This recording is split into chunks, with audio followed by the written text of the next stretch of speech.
Welcome, my friends.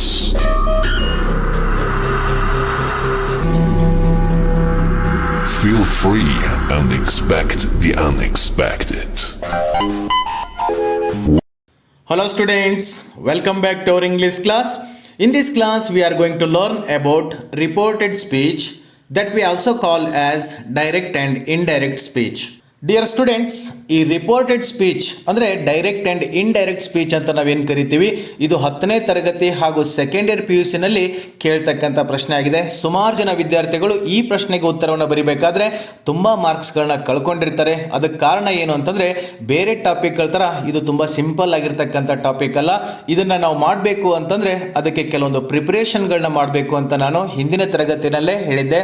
At least ನಮಗೆ ವರ್ಬ್ಗಳ ಬಗ್ಗೆ ತುಂಬ ಚೆನ್ನಾಗಿ ಗೊತ್ತಿರಬೇಕು, ಸಬ್ಜೆಕ್ಟ್ ವರ್ಬ್ ಅಗ್ರಿಮೆಂಟ್ ಬಗ್ಗೆ ಗೊತ್ತಿರಬೇಕು, ಹಾಗೆ ಟೆನ್ಸಸ್ಗಳ ಬಗ್ಗೆ ಗೊತ್ತಿರಬೇಕು, ಮತ್ತೆ ಕ್ವಶನ್ ಫ್ರೇಮಿಂಗ್ ಬಗ್ಗೆ ಅಟ್ಲೀಸ್ಟ್ ಇವುಗಳ ಬಗ್ಗೆ ಆದರೂ ಕೂಡ ನಮ್ಗೆ ಗೊತ್ತಿರಬೇಕು ಅಂತ ಹೇಳಿದ್ದೆ. ಅವೆಲ್ಲ ವಿಷಯಗಳನ್ನ ಹಿಂದಿನ ತರಗತಿಗಳಲ್ಲಿ ನಾವು ಡಿಸ್ಕಷನ್ ಮಾಡಿದ್ದೀವಿ. ಇವಾಗ ಬಹು ಮುಖ್ಯವಾಗಿರ್ತಕ್ಕಂಥ ಈ ರಿಪೋರ್ಟೆಡ್ ಸ್ಪೀಚನ್ನು ಸ್ಟಾರ್ಟ್ ಮಾಡಿಕೊಳ್ಳೋಣ. ಈ ರಿಪೋರ್ಟೆಡ್ ಸ್ಪೀಚ್ ಅನ್ನುವಂಥದ್ದು ಅಂಥ ಟಫ್ ಆಗಿರ್ತಕ್ಕಂಥ ಟಾಪಿಕ್ ಏನೂ ಅಲ್ಲ, ತುಂಬ ಈಸಿ ಆಗಿದೆ. ಇಲ್ಲಿ ತಾವು ಸ್ವಲ್ಪ ಅರ್ಥ ಮಾಡಿಕೊಂಡು ಪ್ರಾಕ್ಟೀಸನ್ನು ಮಾಡ್ತಾ ಹೋದರೆ ತುಂಬ ಈಸಿಯಾಗಿರ್ತದೆ, ಹಾಗೆ ಅಷ್ಟೇ ಎಂಜಾಯ್ ಕೂಡ ಮಾಡ್ತೀರಾ ಅಂತ ಹೇಳ್ತಾ, ಈ ರಿಪೋರ್ಟೆಡ್ ಸ್ಪೀಚ್ ಅಂದರೆ ಏನು ಅಥವಾ ಇಂಡೈರೆಕ್ಟ್ ಸ್ಪೀಚ್ ಅಂತ ನಾವೇನು ಹೇಳ್ತೀವಿ, ಏನಿದು ಹಾಗೆ ಅಂತಂದರೆ ತುಂಬ ಸಿಂಪಲ್ ಆಗಿ ತಾವು ಅರ್ಥ ಮಾಡ್ಕೊಂಡು ಬಿಡಿ. ಇಲ್ಲಿ ಯಾರೋ ಒಂದಿಬ್ಬರು ಮೂರು ಜನ ಮಾತಾಡ್ತಾ ಇರ್ತಾರೆ, ಅವ್ರು ಏನು ಮಾತಾಡ್ತಾ ಇದ್ದಾರೆ ಅನ್ನೋದನ್ನು ನಾವು ಕೇಳಿಕೊಂಡು ಅವ್ರು ಏನು ಮಾತಾಡಿದ್ರು ಅನ್ನೋದನ್ನು ನಮ್ಮ ಮಾತುಗಳಲ್ಲಿ ಹೇಳೋದನ್ನೇ ನಾವು ರಿಪೋರ್ಟೆಡ್ ಸ್ಪೀಚ್ ಅಂತ ಕರಿತೀವಿ. ಇಲ್ಲಿ ಯಾರೋ ಮಾತಾಡ್ತಾ ಇದ್ದಾರೆ ಅಂತ ಅಂದ್ಕೊಳ್ಳಿ, ಯಾರೋ ಒಬ್ಬ ಐ ಆಮ್ ಇನ್ ಮೈಸೂರು ಅಂತ ಹೇಳ್ತಾನೆ. ಅದನ್ನು ನೀವು ಕೇಳಿಸ್ಕೊಂಡ್ರಿ, ಅದನ್ನು ನೀವು ಮತ್ತೊಬ್ಬರ ಹತ್ರ ಹೇಳಬೇಕು, ಅವನು ಹೀಗೆ ಹೇಳ್ದ ಅಂತ. ಐ ಆಮ್ ಇನ್ ಮೈಸೂರು ಅಂತಂದ್ರೆ ನಾನು ಮೈಸೂರಿನಲ್ಲಿ ಇದ್ದೀನಿ ಅಂತ ಅರ್ಥ ಆಗುತ್ತೆ. ಇದನ್ನು ನೀವು ಕನ್ನಡದಲ್ಲಿ ಮತ್ತೊಬ್ಬರಿಗೆ ಹೇಳಬೇಕಾದ್ರೆ ಹೇಗೆ ಹೇಳ್ತೀರಾ, ಅವನು ಮೈಸೂರಿನಲ್ಲಿದ್ದಾನೆ ಅಲ್ವಾ, ಅವನು ಮೈಸೂರಿನಲ್ಲಿದ್ದಾನಂತೆ, ಈ ಥರ ನಾವು ಹೇಳ್ತಾ ಇರ್ತೀವಲ್ಲ. ಹೀಗೆ ಮತ್ತೊಬ್ಬರು ಮಾತಾಡಿದ್ದನ್ನು ಬೇರೆಯವರಿಗೆ ನಾವು ಹೇಳೋದನ್ನೇ ನಾವಿಲ್ಲಿ ರಿಪೋರ್ಟೆಡ್ ಸ್ಪೀಚ್ ಅಂತ ಕರಿತೀವಿ. ಇದನ್ನು ನಮಗೆ ಸರಿಯಾಗಿ ಮಾಡೋಕ್ಕೆ ಬಂದರೆ ಮಾತಾಡೋಕ್ಕೂ ಕೂಡ ತುಂಬ ಚೆನ್ನಾಗಿ ಬರ್ತದೆ. ಎಕ್ಸಾಮಿನೇಷನಲ್ಲಿ ಆನ್ಸರ್ಗಳನ್ನು ಕೂಡ ನಾವು ಓನ್ ಆಗಿ ಬರೆಯೋದಕ್ಕೆ ತುಂಬ ಹೆಲ್ಪ್ ಆಗುತ್ತೆ. ಯಾಕೆ ಅಂತಂದರೆ ಈ ಪಾಠಗಳಲ್ಲಿ ತಾವೇನು ಓದಿರ್ತೀರಾ ಅವುಗಳನ್ನೆಲ್ಲ ನೀವು ನಿಮ್ಮದೇ ಆಗಿರ್ತಕ್ಕಂಥ ಓನ್ ಸೆಂಟೆನ್ಸ್ಗಳಲ್ಲಿ ಬರಿಬೇಕಾದ್ರೆ ಈ ರಿಪೋರ್ಟೆಡ್ ಸ್ಪೀಚ್ ತಮಗೆ ತುಂಬ ಚೆನ್ನಾಗಿ ಬಂದಿರಬೇಕು. ಇಲ್ಲೊಂದು ಸೆಂಟೆನ್ಸ್ ಇದೆ, ಐ ಆಮ್ ಇನ್ ಮೈಸೂರು ಅಂತ ಹೇಳ್ದ, ಅದನ್ನು ನೀವು ಮತ್ತೊಬ್ಬರ ಹತ್ರ ಹೇಳಿಬಿಟ್ಟು ಹಿ said I am in Mysuru ಅಂತ ಹೇಳಿಬಿಟ್ರೆ ಅದು ತಪ್ಪಾಗಿರ್ತದೆ. ಅವ್ನು ಹೇಳ್ದ ನಾನು ಮೈಸೂರಿನಲ್ಲಿ ಇದ್ದೀನಿ ಅಂತ ನೀವು ಹೇಳಿದರೆ ಅವ್ನು ಮೈಸೂರಿನಲ್ಲಿದ್ದಾನ ಅಥವಾ ನೀವು ಮೈಸೂರಿನಲ್ಲಿದ್ದೀರಾ ಅಂತ ಡೌಟ್ ಬರ್ತದೆ. ಸೊ ಹಾಗಾಗಿ ಇದನ್ನು ನಾವು ಹೇಗೆ ರಿಪೋರ್ಟ್ ಮಾಡಬೇಕು ಅಂತಂದರೆ, ಹಿ ಸೇಡ್ ದ್ಯಾಟ್ ಹಿ ವಾಸ್ ಇನ್ ಮೈಸೂರು, ಅವನು ತಾನು ಮೈಸೂರಿನಲ್ಲಿ ಇದ್ದೀನಿ ಅಂತ ಹೇಳ್ದ ಅಂತ ನೀವು ರಿಪೋರ್ಟ್ ಮಾಡಬೇಕು. ಇದು ಕರೆಕ್ಟ್ ವೇ ಆಫ್ ರಿಪೋರ್ಟಿಂಗ್. ಇದನ್ನು ನಾವು ಹಂತ ಹಂತವಾಗಿ ಅಭ್ಯಾಸ ಮಾಡ್ತಾ ಹೋಗೋಣ. ಇವಾಗ ನಾವು ಈ ರಿಪೋರ್ಟೆಡ್ ಸ್ಪೀಚನ್ನು ಮಾಡುವಾಗ ಎರಡು ರೀತಿಯಾಗಿರ್ತಕ್ಕಂಥ ಡೈಲಾಗ್ಸ್ಗಳನ್ನ ನೋಡ್ತೀವಿ. ತಮ್ಮ ಎಕ್ಸಾಮಿನೇಷನಲ್ಲಿ ಈ ಥರ ಪ್ರಶ್ನೆಗಳನ್ನ ಕೇಳಿರ್ತಾರೆ, ತಾವು ಹಳೆ ಕ್ವಶನ್ಸ್ ಪೇಪರ್ಗಳನ್ನೆಲ್ಲ ಇಟ್ಕೊಂಡು ನೋಡಿರ್ತೀರಾ ಯಾವ ರೀತಿ ಪ್ರಶ್ನೆಗಳು ಕೇಳಿರ್ತಾರೆ ಅಥವಾ ಯಾವ ರೀತಿ ಡೈಲಾಗ್ಗಳನ್ನ ಕೊಟ್ಟಿರ್ತಾರೆ ಅಂತಂದರೆ, ಮೊದಲನೇ ಡೈಲಾಗ್ ಈ ರೀತಿಯಾಗಿ ಕೊಟ್ಟಿರ್ಬೋದು ನೋಡಿ, Raju said I am in Mysuru ಅಂತ ಇದೆ. ಇಲ್ಲಿ ನೋಡಿ, ರಾಜು ಸೇಡ್ ಆದಮೇಲೆ ಕಾಮ ಇದೆ, ಆಮೇಲೆ ಐ ಆಮ್ ಇನ್ ಮೈಸೂರು ಅನ್ನುವಂಥದ್ದನ್ನು ಡಬಲ್ ಇನ್ವರ್ಟೆಡ್ ಕಾಮ ಅಂತ ಹೇಳ್ತಿರಲ್ವಾ, ಅದರೊಳಗೆ ಕೊಟ್ಟಿದ್ದಾರೆ. ಈ ರೀತಿ ಏನಾದರೂ ಬರೆದಿದ್ದಿತ್ತು ಅಂತಂದರೆ ಆ ಡಬಲ್ ಇನ್ವರ್ಟೆಡ್ ಕಾಮದಲ್ಲಿ ಏನಿದೆ ಸೆಂಟೆನ್ಸ್ ಅದು ಡೈರೆಕ್ಟ್ ಸ್ಪೀಚ್ನಲ್ಲಿ ಇರ್ತದೆ. ಅಂದರೆ ರಾಜು ಹೇಗೆ ಹೇಳಿದ್ನೋ ಹಾಗೆ ಅಲ್ಲಿ ಕೊಟ್ಟಿದ್ದಾರೆ. ಸೊ ಇದು ಡೈರೆಕ್ಟ್ ಸ್ಪೀಚ್. ಈ ರೀತಿಯಾಗಿರೋ ಡೈಲಾಗ್ನ ನಿಮಗೆ ಎಕ್ಸಾಮಿನೇಷನಲ್ಲಿ ಕೊಡ್ಬೋದು. ಅಥವಾ ಇನ್ನೊಂದು ರೀತಿಯಾಗಿರ್ತಕ್ಕಂಥ ಡೈಲಾಗ್ ಬರ್ತದೆ, ತಮ್ಮ ಪಾಠಗಳಲ್ಲಿ ಒಂದು ನಾಟಕನ ಕೊಟ್ಟಿರ್ತಾರೆ. ಪ್ರತಿ ವರ್ಷ ಈ ಥರದ್ದು ಒಂದು ನಾಟಕ ತಮಗಿದ್ದೇ ಇರ್ತದೆ. ಈ ರೀತಿ ನೋಡಿ, ರಾಜು ಮುಂದೆ ಕಾಲನ್ ಹಾಕಿದ್ದಾರೆ, ಅಂದರೆ 2 ಡಾಟ್ ಹಾಕಿದ್ದಾರೆ, ಐ ಆಮ್ ಇನ್ ಮೈಸೂರು ಅಂದರೆ ಆ ಮಾತುಗಳನ್ನ ರಾಜು ಹೇಳ್ದ ಅಂತ. ಸೊ ಈ ಎರಡು ರೀತಿಯಾಗಿರ್ತಕ್ಕಂಥ ಸೆಂಟೆನ್ಸ್ಗಳು ಕೂಡ ಡೈರೆಕ್ಟ್ ಸ್ಪೀಚಲ್ಲಿದ್ದಾವೆ. ಇಲ್ಲಿ ಡೈರೆಕ್ಟ್ ಸ್ಪೀಚ್ ಅಂತ ನಮಗೆ ಹೆಂಗೆ ಗೊತ್ತಾಗತ್ತೆ ಅಂತಂದರೆ, ಅವ್ರು ಹೇಳಿರ್ತಕ್ಕಂಥ ಮಾತುಗಳು ಹಾಗೇನೆ ಇಲ್ಲಿ ಕೊಟ್ಟಿದ್ದಾರೆ. ಐ ಆಮ್ ಇನ್ ಮೈಸೂರು ಅಲ್ವಾ, ಇಲ್ಲಿ ನೋಡಿ ಐ ಆಮ್ ಇನ್ ಮೈಸೂರು ಅಂತ ಇದೆ. ಸೊ ಅವ್ರು ಹೇಗೆ ಹೇಳಿದ್ರು ಹಾಗೆ ಇಲ್ಲಿ ಕೊಟ್ಟಿದಾರಲ್ಲ, ಇದು ಡೈರೆಕ್ಟ್ ಸ್ಪೀಚ್. ಇದನ್ನು ತಾವು ಕೇಳಿಸ್ಕೊಂಡು ಮತ್ತೊಬ್ಬರ ಮುಂದೆ ಹೇಳುವಾಗ ನಾವು ಇಂಡೈರೆಕ್ಟ್ ಸ್ಪೀಚಲ್ಲಿ ಹೇಳ್ತೀವಿ. ಹಾಗಾಗಿ ಏನೇನು ಚೇಂಜಸ್ ಆಗುತ್ತೆ ಅಂತ ಸ್ವಲ್ಪ ತಾವು ಅಬ್ಸರ್ವ್ ಮಾಡ್ಕೊಂಬಿಡಿ, ಮುಂದೆ ತುಂಬ ಈಸಿ ಆಗುತ್ತೆ. ಈಗ ಒಂದು ಸೆಂಟೆನ್ಸ್ ನೋಡೋಣ. Raju said I am in Mysuru ಅಂತ ಇದೆ, ಇದು ಡೈರೆಕ್ಟ್ ಸ್ಪೀಚಲ್ಲಿದೆ. ಅಲ್ಲಿ ನೋಡಿ, ರಾಜು ಸೇಡ್ ಆದಮೇಲೆ ಕಾಮ ಇದೆ, ಆಮೇಲೆ ಡಬಲ್ ಇನ್ವರ್ಟೆಡ್ ಕಾಮದಲ್ಲಿ ಐ ಆಮ್ ಇನ್ ಮೈಸೂರು ಅವ್ನು ಹಾಗೆ ಹೇಳಿದ್ದ. ಸೊ ಇಲ್ಲಿನೇ ಹಾಗೆ ಕೊಟ್ಟಿದ್ದಾರೆ. ನೀವು ಇದನ್ನು ಮತ್ತೊಬ್ಬರ ಮುಂದೆ ಹೇಳಬೇಕು, ರಾಜು ಈ ರೀತಿ ಹೇಳ್ದ ಅಂತ. ಅದನ್ನು ನೀವು ಹೇಗೆ ಹೇಳ್ತೀರಾ ನೋಡಿ. Raju said that he was in Mysore. ಇದನ್ನು ಇಂಡೈರೆಕ್ಟ್ ಸ್ಪೀಚಲ್ಲಿದೆ. ಇಲ್ಲಿ ಏನೇನು ಚೇಂಜ್ ಆಗಿದೆ ನೋಡಿ. ಅಲ್ಲಿ ರಾಜು ಸೇಡ್ ಆದಮೇಲೆ ಕಾಮ ಇತ್ತು, ಇದರಲ್ಲಿ ನಾವು ಕಾಮ ತೆಗೆದಿದ್ದೀವಿ ಅಲ್ವಾ. ಅಲ್ಪ ವಿರಾಮ ಅಂತ ಕರಿತೀರಲ್ಲ, ಅದನ್ನು ನಾವಿಲ್ಲಿ ತೆಗೆದಿದ್ದೀವಿ. ದ್ಯಾಟ್ ಅನ್ನೋದನ್ನು ಎಕ್ಸ್ಟ್ರಾ ಹಾಕಿದ್ದೀವಿ ಅಲ್ವಾ. ಅಲ್ಲಿ ನೋಡಿ ಡಬಲ್ ಇನ್ವರ್ಟೆಡ್ ಕಾಮ ಏನಿತ್ತು ಅದರೊಳಗೆ ಐ ಆಮ್ ಇನ್ ಮೈಸೂರು ಅಂತಿತ್ತಲ್ಲ, ಆ ಡಬಲ್ ಇನ್ವರ್ಟೆಡ್ ಕಾಮನ ತೆಗೆದಿದ್ದೀವಿ. ಐ ಅನ್ನೋದನ್ನು ಹಿ ಅಂತ ಮಾಡಿದ್ದೀವಿ. ಆಮ್ ಅನ್ನೋದು ವಾಸ್ ಆಗಿದೆ. ಇನ್ ಮೈಸೂರು ಅನ್ನೋದು ಹಾಗೆ ಇದೆ. ಸೊ ರಾಜು ಹೇಳಿರ್ತಾನೆ ನಾನು ಮೈಸೂರಿನಲ್ಲಿ ಇದ್ದೀನಿ ಅಂತ. ನೀವು ಅದನ್ನು ಕನ್ನಡದಲ್ಲಿ ಕೂಡ ಚೆನ್ನಾಗಿ ರಿಪೋರ್ಟ್ ಮಾಡ್ತೀರಾ. ರಾಜು ಅವನು ಮೈಸೂರಿನಲ್ಲಿದ್ದಾನೆ ಅಂತ ಹೇಳ್ದ ಅಂತ ನಾವು ರಿಪೋರ್ಟ್ ಮಾಡ್ತೀವಿ ಅಲ್ವಾ. ಇನ್ನೊಂದು ರೀತಿಯಾಗಿರ್ತಕ್ಕಂಥ ಡೈಲಾಗ್ನ ನೋಡಿ. ರಾಜು, ಇದು ಕಾಲನ್ ಇದೆ, ಇದು ನಾಟಕದ ಟೈಪ್ನಲ್ಲಿ ಕೊಟ್ಟಿರ್ತಾರೆ ಈ ಥರ ಡೈಲಾಗ್ಸ್.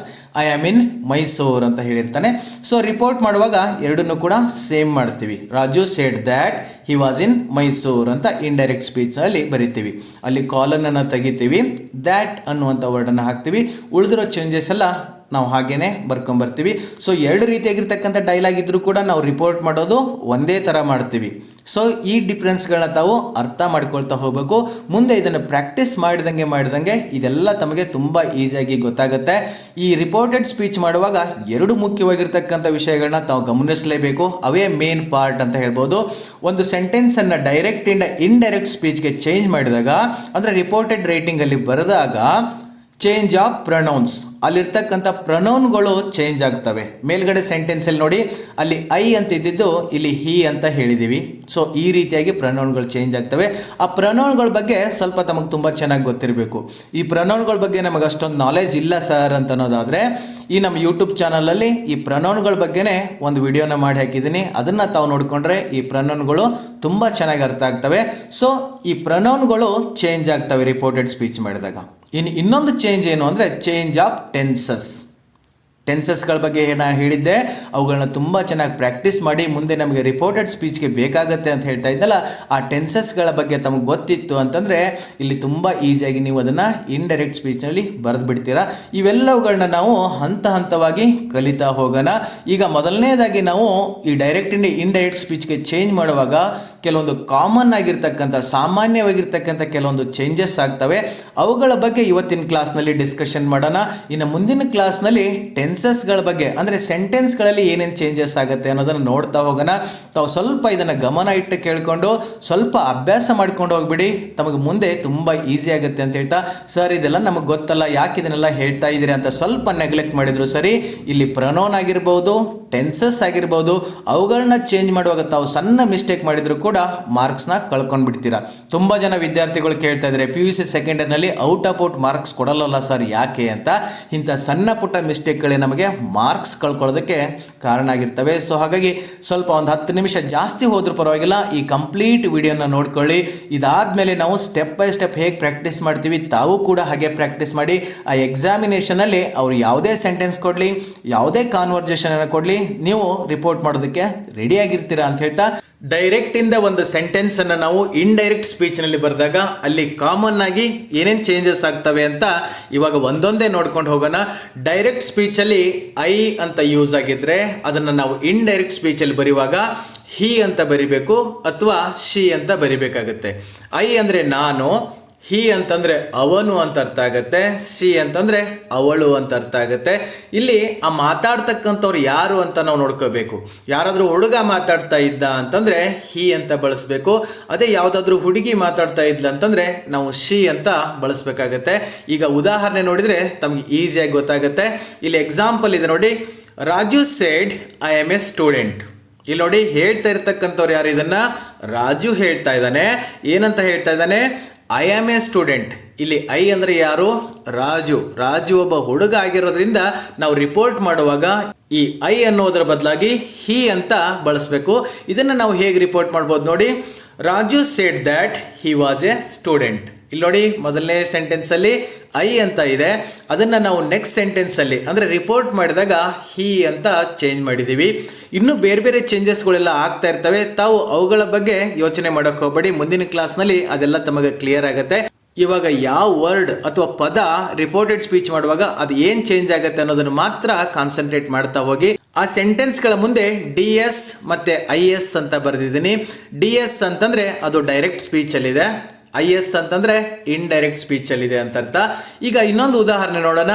ಈ ಸೆಂಟೆನ್ಸಲ್ಲಿ ಐ ಇದ್ದಿದ್ದು ಹಿ ಆಗಿದೆ, ಇನ್ನು ಐ ಇದ್ದಿದ್ದು ಶಿ ಅಂತ ಯಾವಾಗ ಆಗುತ್ತೆ ಅನ್ನೋದನ್ನ ಇವಾಗ ಇನ್ನೊಂದು ಉದಾಹರಣೆ ನೋಡೋಣ. ಇಲ್ಲಿ ನೋಡಿ, ರಜನಿ ಸೇಡ್, ರಜನಿ ಅನ್ನೋದು ಹುಡುಗಿ, ಅವಳು ಹೇಳ್ತಾಳೆ ಇದೇ ಮಾತನ್ನ, ಐ ಆಮ್ ಎ ಸ್ಟೂಡೆಂಟ್. ಇಲ್ಲಿ ಐ ಅಂತ ಹೇಳ್ತಕ್ಕಂಥವ್ರು ಯಾರು? ರಜನಿ. ರಜನಿ ಒಬ್ಳು ಹುಡುಗಿ ಆಗಿರೋದ್ರಿಂದ ನಾವು ರಿಪೋರ್ಟ್ ಮಾಡುವಾಗ ಐ ಬದಲಾಗಿ ಶಿ ಅಂತ ಬಳಸಬೇಕು. ಈ ಸೆಂಟೆನ್ಸ್ ಅನ್ನು ನಾವು ರಿಪೋರ್ಟೆಡ್ ಸ್ಪೀಚ್ ಮಾಡಿದಾಗ ಏನಾಗುತ್ತೆ ನೋಡಿ, Rajani said that she was a student. ಮೊದಲನೇ ಸೆಂಟೆನ್ಸ್ ಅಲ್ಲಿ ನೋಡಿ ಐ ಇದ್ದಿದ್ದು ಹಿ ಅಂತ ಮಾಡಿದ್ವಿ. ಈಗ ಎರಡನೇ ಉದಾಹರಣೆಯಲ್ಲಿ ಐ ಅನ್ನೋದನ್ನ ಶಿ ಅಂತ ಮಾಡಿದ್ವಿ. ಅಂದ್ರೆ ಇಲ್ಲಿ ಮಾತಾಡ್ತಕ್ಕಂಥವ್ರು ಯಾರು ಅನ್ನೋದನ್ನು ಕೂಡ ನಾವು ನೆನಪಲ್ಲಿಟ್ಕೋಬೇಕು. ಈಗ ಮತ್ತೆ ನೆಕ್ಸ್ಟ್ ಏನ್ ಚೇಂಜ್ ಆಗುತ್ತೆ ಅಂತ ನೋಡೋಣ. ಡೈರೆಕ್ಟ್ ಸ್ಪೀಚ್ ಅಲ್ಲಿ ಯು ಅಂತ ಏನಾದ್ರು ಇತ್ತು ಅಂತಂದ್ರೆ ನೀವು ಅದನ್ನ ರಿಪೋರ್ಟ್ ಮಾಡುವಾಗ, ಅಂದ್ರೆ ಇಂಡೈರೆಕ್ಟ್ ಸ್ಪೀಚ್ ಅಲ್ಲಿ ಆ ಸೆಂಟೆನ್ಸ್ ಅನ್ನ ಚೇಂಜ್ ಮಾಡುವಾಗ ಯು ಅನ್ನೋದು ಕೆಲವೊಂದು ಸಾರಿ ಐ ಅಂತ ಆಗತ್ತೆ, ಕೆಲವೊಂದು ಸಾರಿ ಹಿ ಅಂತ ಆಗತ್ತೆ, ಕೆಲವೊಂದು ಸಾರಿ ಶಿ ಅಂತ ಆಗುತ್ತೆ, ಕೆಲವೊಂದು ಸಾರಿ ವಿ, ಕೆಲವೊಂದು ಸಾರಿ ದೇ ಅಂತ ಆಗುತ್ತೆ. ಇವುಗಳ ಮೀನಿಂಗ್ ತಮಗೆ ಗೊತ್ತಿತ್ತು ಅಂತಂದ್ರೆ ತಾವು ತುಂಬಾ ಈಸಿಯಾಗಿ ಇದನ್ನ ಬಳಸಿಬಿಡ್ತೀರಾ. ಯು ಅಂತಂದ್ರೆ ನೀನು ಅಂತಾನೂ ಆಗುತ್ತೆ, ನೀವು ಅಂತಾನೂ ಆಗುತ್ತೆ. ಅದೇನೇನು ಚೇಂಜ್ ಆಗುತ್ತೆ ನೋಡಿ, ಐ ನಾನು ಅಂತ ಅರ್ಥ ಆಗುತ್ತೆ, ಹಿ ಅಂತಂದ್ರೆ ಅವನು, ಶಿ ಅಂತಂದ್ರೆ ಅವಳು, ವಿ ಅಂತಂದ್ರೆ ನಾವು ಅಂತ ಅರ್ಥ ಆಗತ್ತೆ, ದೇ ಅಂತಂದ್ರೆ ಅವರು ಅಂತ ಅರ್ಥ ಆಗತ್ತೆ. ಇದು ಯಾಕೆ ಹಿಂಗೆ ಚೇಂಜ್ ಆಗುತ್ತೆ ಅನ್ನೋದನ್ನ ಈಗ ಒಂದೊಂದೇ ಉದಾಹರಣೆ ನೋಡ್ಕೊಂಡು ಹೋಗೋಣ, ಅವಾಗ ತಮಗೆ ತುಂಬಾ ಚೆನ್ನಾಗಿ ಅರ್ಥ ಆಗುತ್ತೆ ಅಂತ ಹೇಳ್ತಾ. ಈಗ ಡೈರೆಕ್ಟ್ ಸ್ಪೀಚ್ ಅಲ್ಲಿದೆ DS ಅಂತ ಇದೆ ನೋಡಿ. Raju said to me you are a student. Raju ನಿಮಗೆ ಹೇಳ್ದ ಅಂತ ಅನ್ಕೊಳ್ಳಿ, ಏನಂತ, ಯು ಆರ್ ಎ ಸ್ಟೂಡೆಂಟ್. ಅದನ್ನ ನೀವು ರಿಪೋರ್ಟ್ ಮಾಡಬೇಕು. ಹೇಗೆ ಮಾಡ್ತೀರಾ? Raju said to me that I was a student. ಇಲ್ಲಿ ನೋಡಿ, ಯು ಅನ್ನೋದು ಐ ಆಗಿದೆ. ನಿಮಗೆ ಈ ಮಾತು ಯಾರಾದರೂ ಹೇಳಿದರೆ, ಯು ಆರ್ ಎ ಸ್ಟೂಡೆಂಟ್ ಅಂತ ಹೇಳಿದರೆ, ಆ ಮಾತನ್ನು ನೀವು ಮತ್ತೊಬ್ಬರ ಮುಂದೆ ಹೇಳುವಾಗ ನಾನು ಒಬ್ಬ ವಿದ್ಯಾರ್ಥಿ ಅಂತ ಹೇಳಿದ ಅಂತ ಹೇಳ್ತೀರಲ್ವಾ, ಸೊ ಅದನ್ನೇ ನಾವಿಲ್ಲಿ ಮಾಡಿದ್ದು. ಅವನು ಯು ಅಂತ ಬಳಸಿದ್ದ, ಅದನ್ನು ನಾವು ರಿಪೋರ್ಟ್ ಮಾಡುವಾಗ ಐ ಅಂತ ಬಳಸಿದ್ವಿ. ಇನ್ನು ಯು ಅನ್ನೋದು ಹಿ ಯಾವಾಗ ಆಗುತ್ತೆ ನೋಡಿ. ರಾಜು ಸೆಡ್ ಟು ರವಿ, ರಾಜು ರವಿಗೆ ಹೇಳ್ತಾ ಇದ್ದಾನೆ, ನಮಗೆ ಹೇಳಿದ್ದಲ್ಲ, ಬೇರೆ ಇನ್ಯಾರೋ ವ್ಯಕ್ತಿಗೆ ಹೇಳಿದಾಗ, ಯು ಆರ್ ಎ ಸ್ಟೂಡೆಂಟ್ ಅಂತ ಹೇಳಿದಾಗ ಇದನ್ನು ನಾವು ರಿಪೋರ್ಟ್ ಮಾಡುವಾಗ ರವಿಗೆ ಹೇಳಿರೋದ್ರಿಂದ ನಾವು ಹಿ ಅಂತ ಬರಿಬೇಕು. Raju said to Ravi that he was a student. Raju ರವಿಗೆ ಹೇಳ್ತಾನೆ ಅವನೊಬ್ಬ ವಿದ್ಯಾರ್ಥಿ ಅಂತ. ಇಲ್ಲಿ ನೋಡಿ, ಯು ಅಂತ ಯಾರಿಗೆ ಹೇಳಿದ್ದ? ಅವನು ರವಿಗೆ ಹೇಳಿದ್ದ.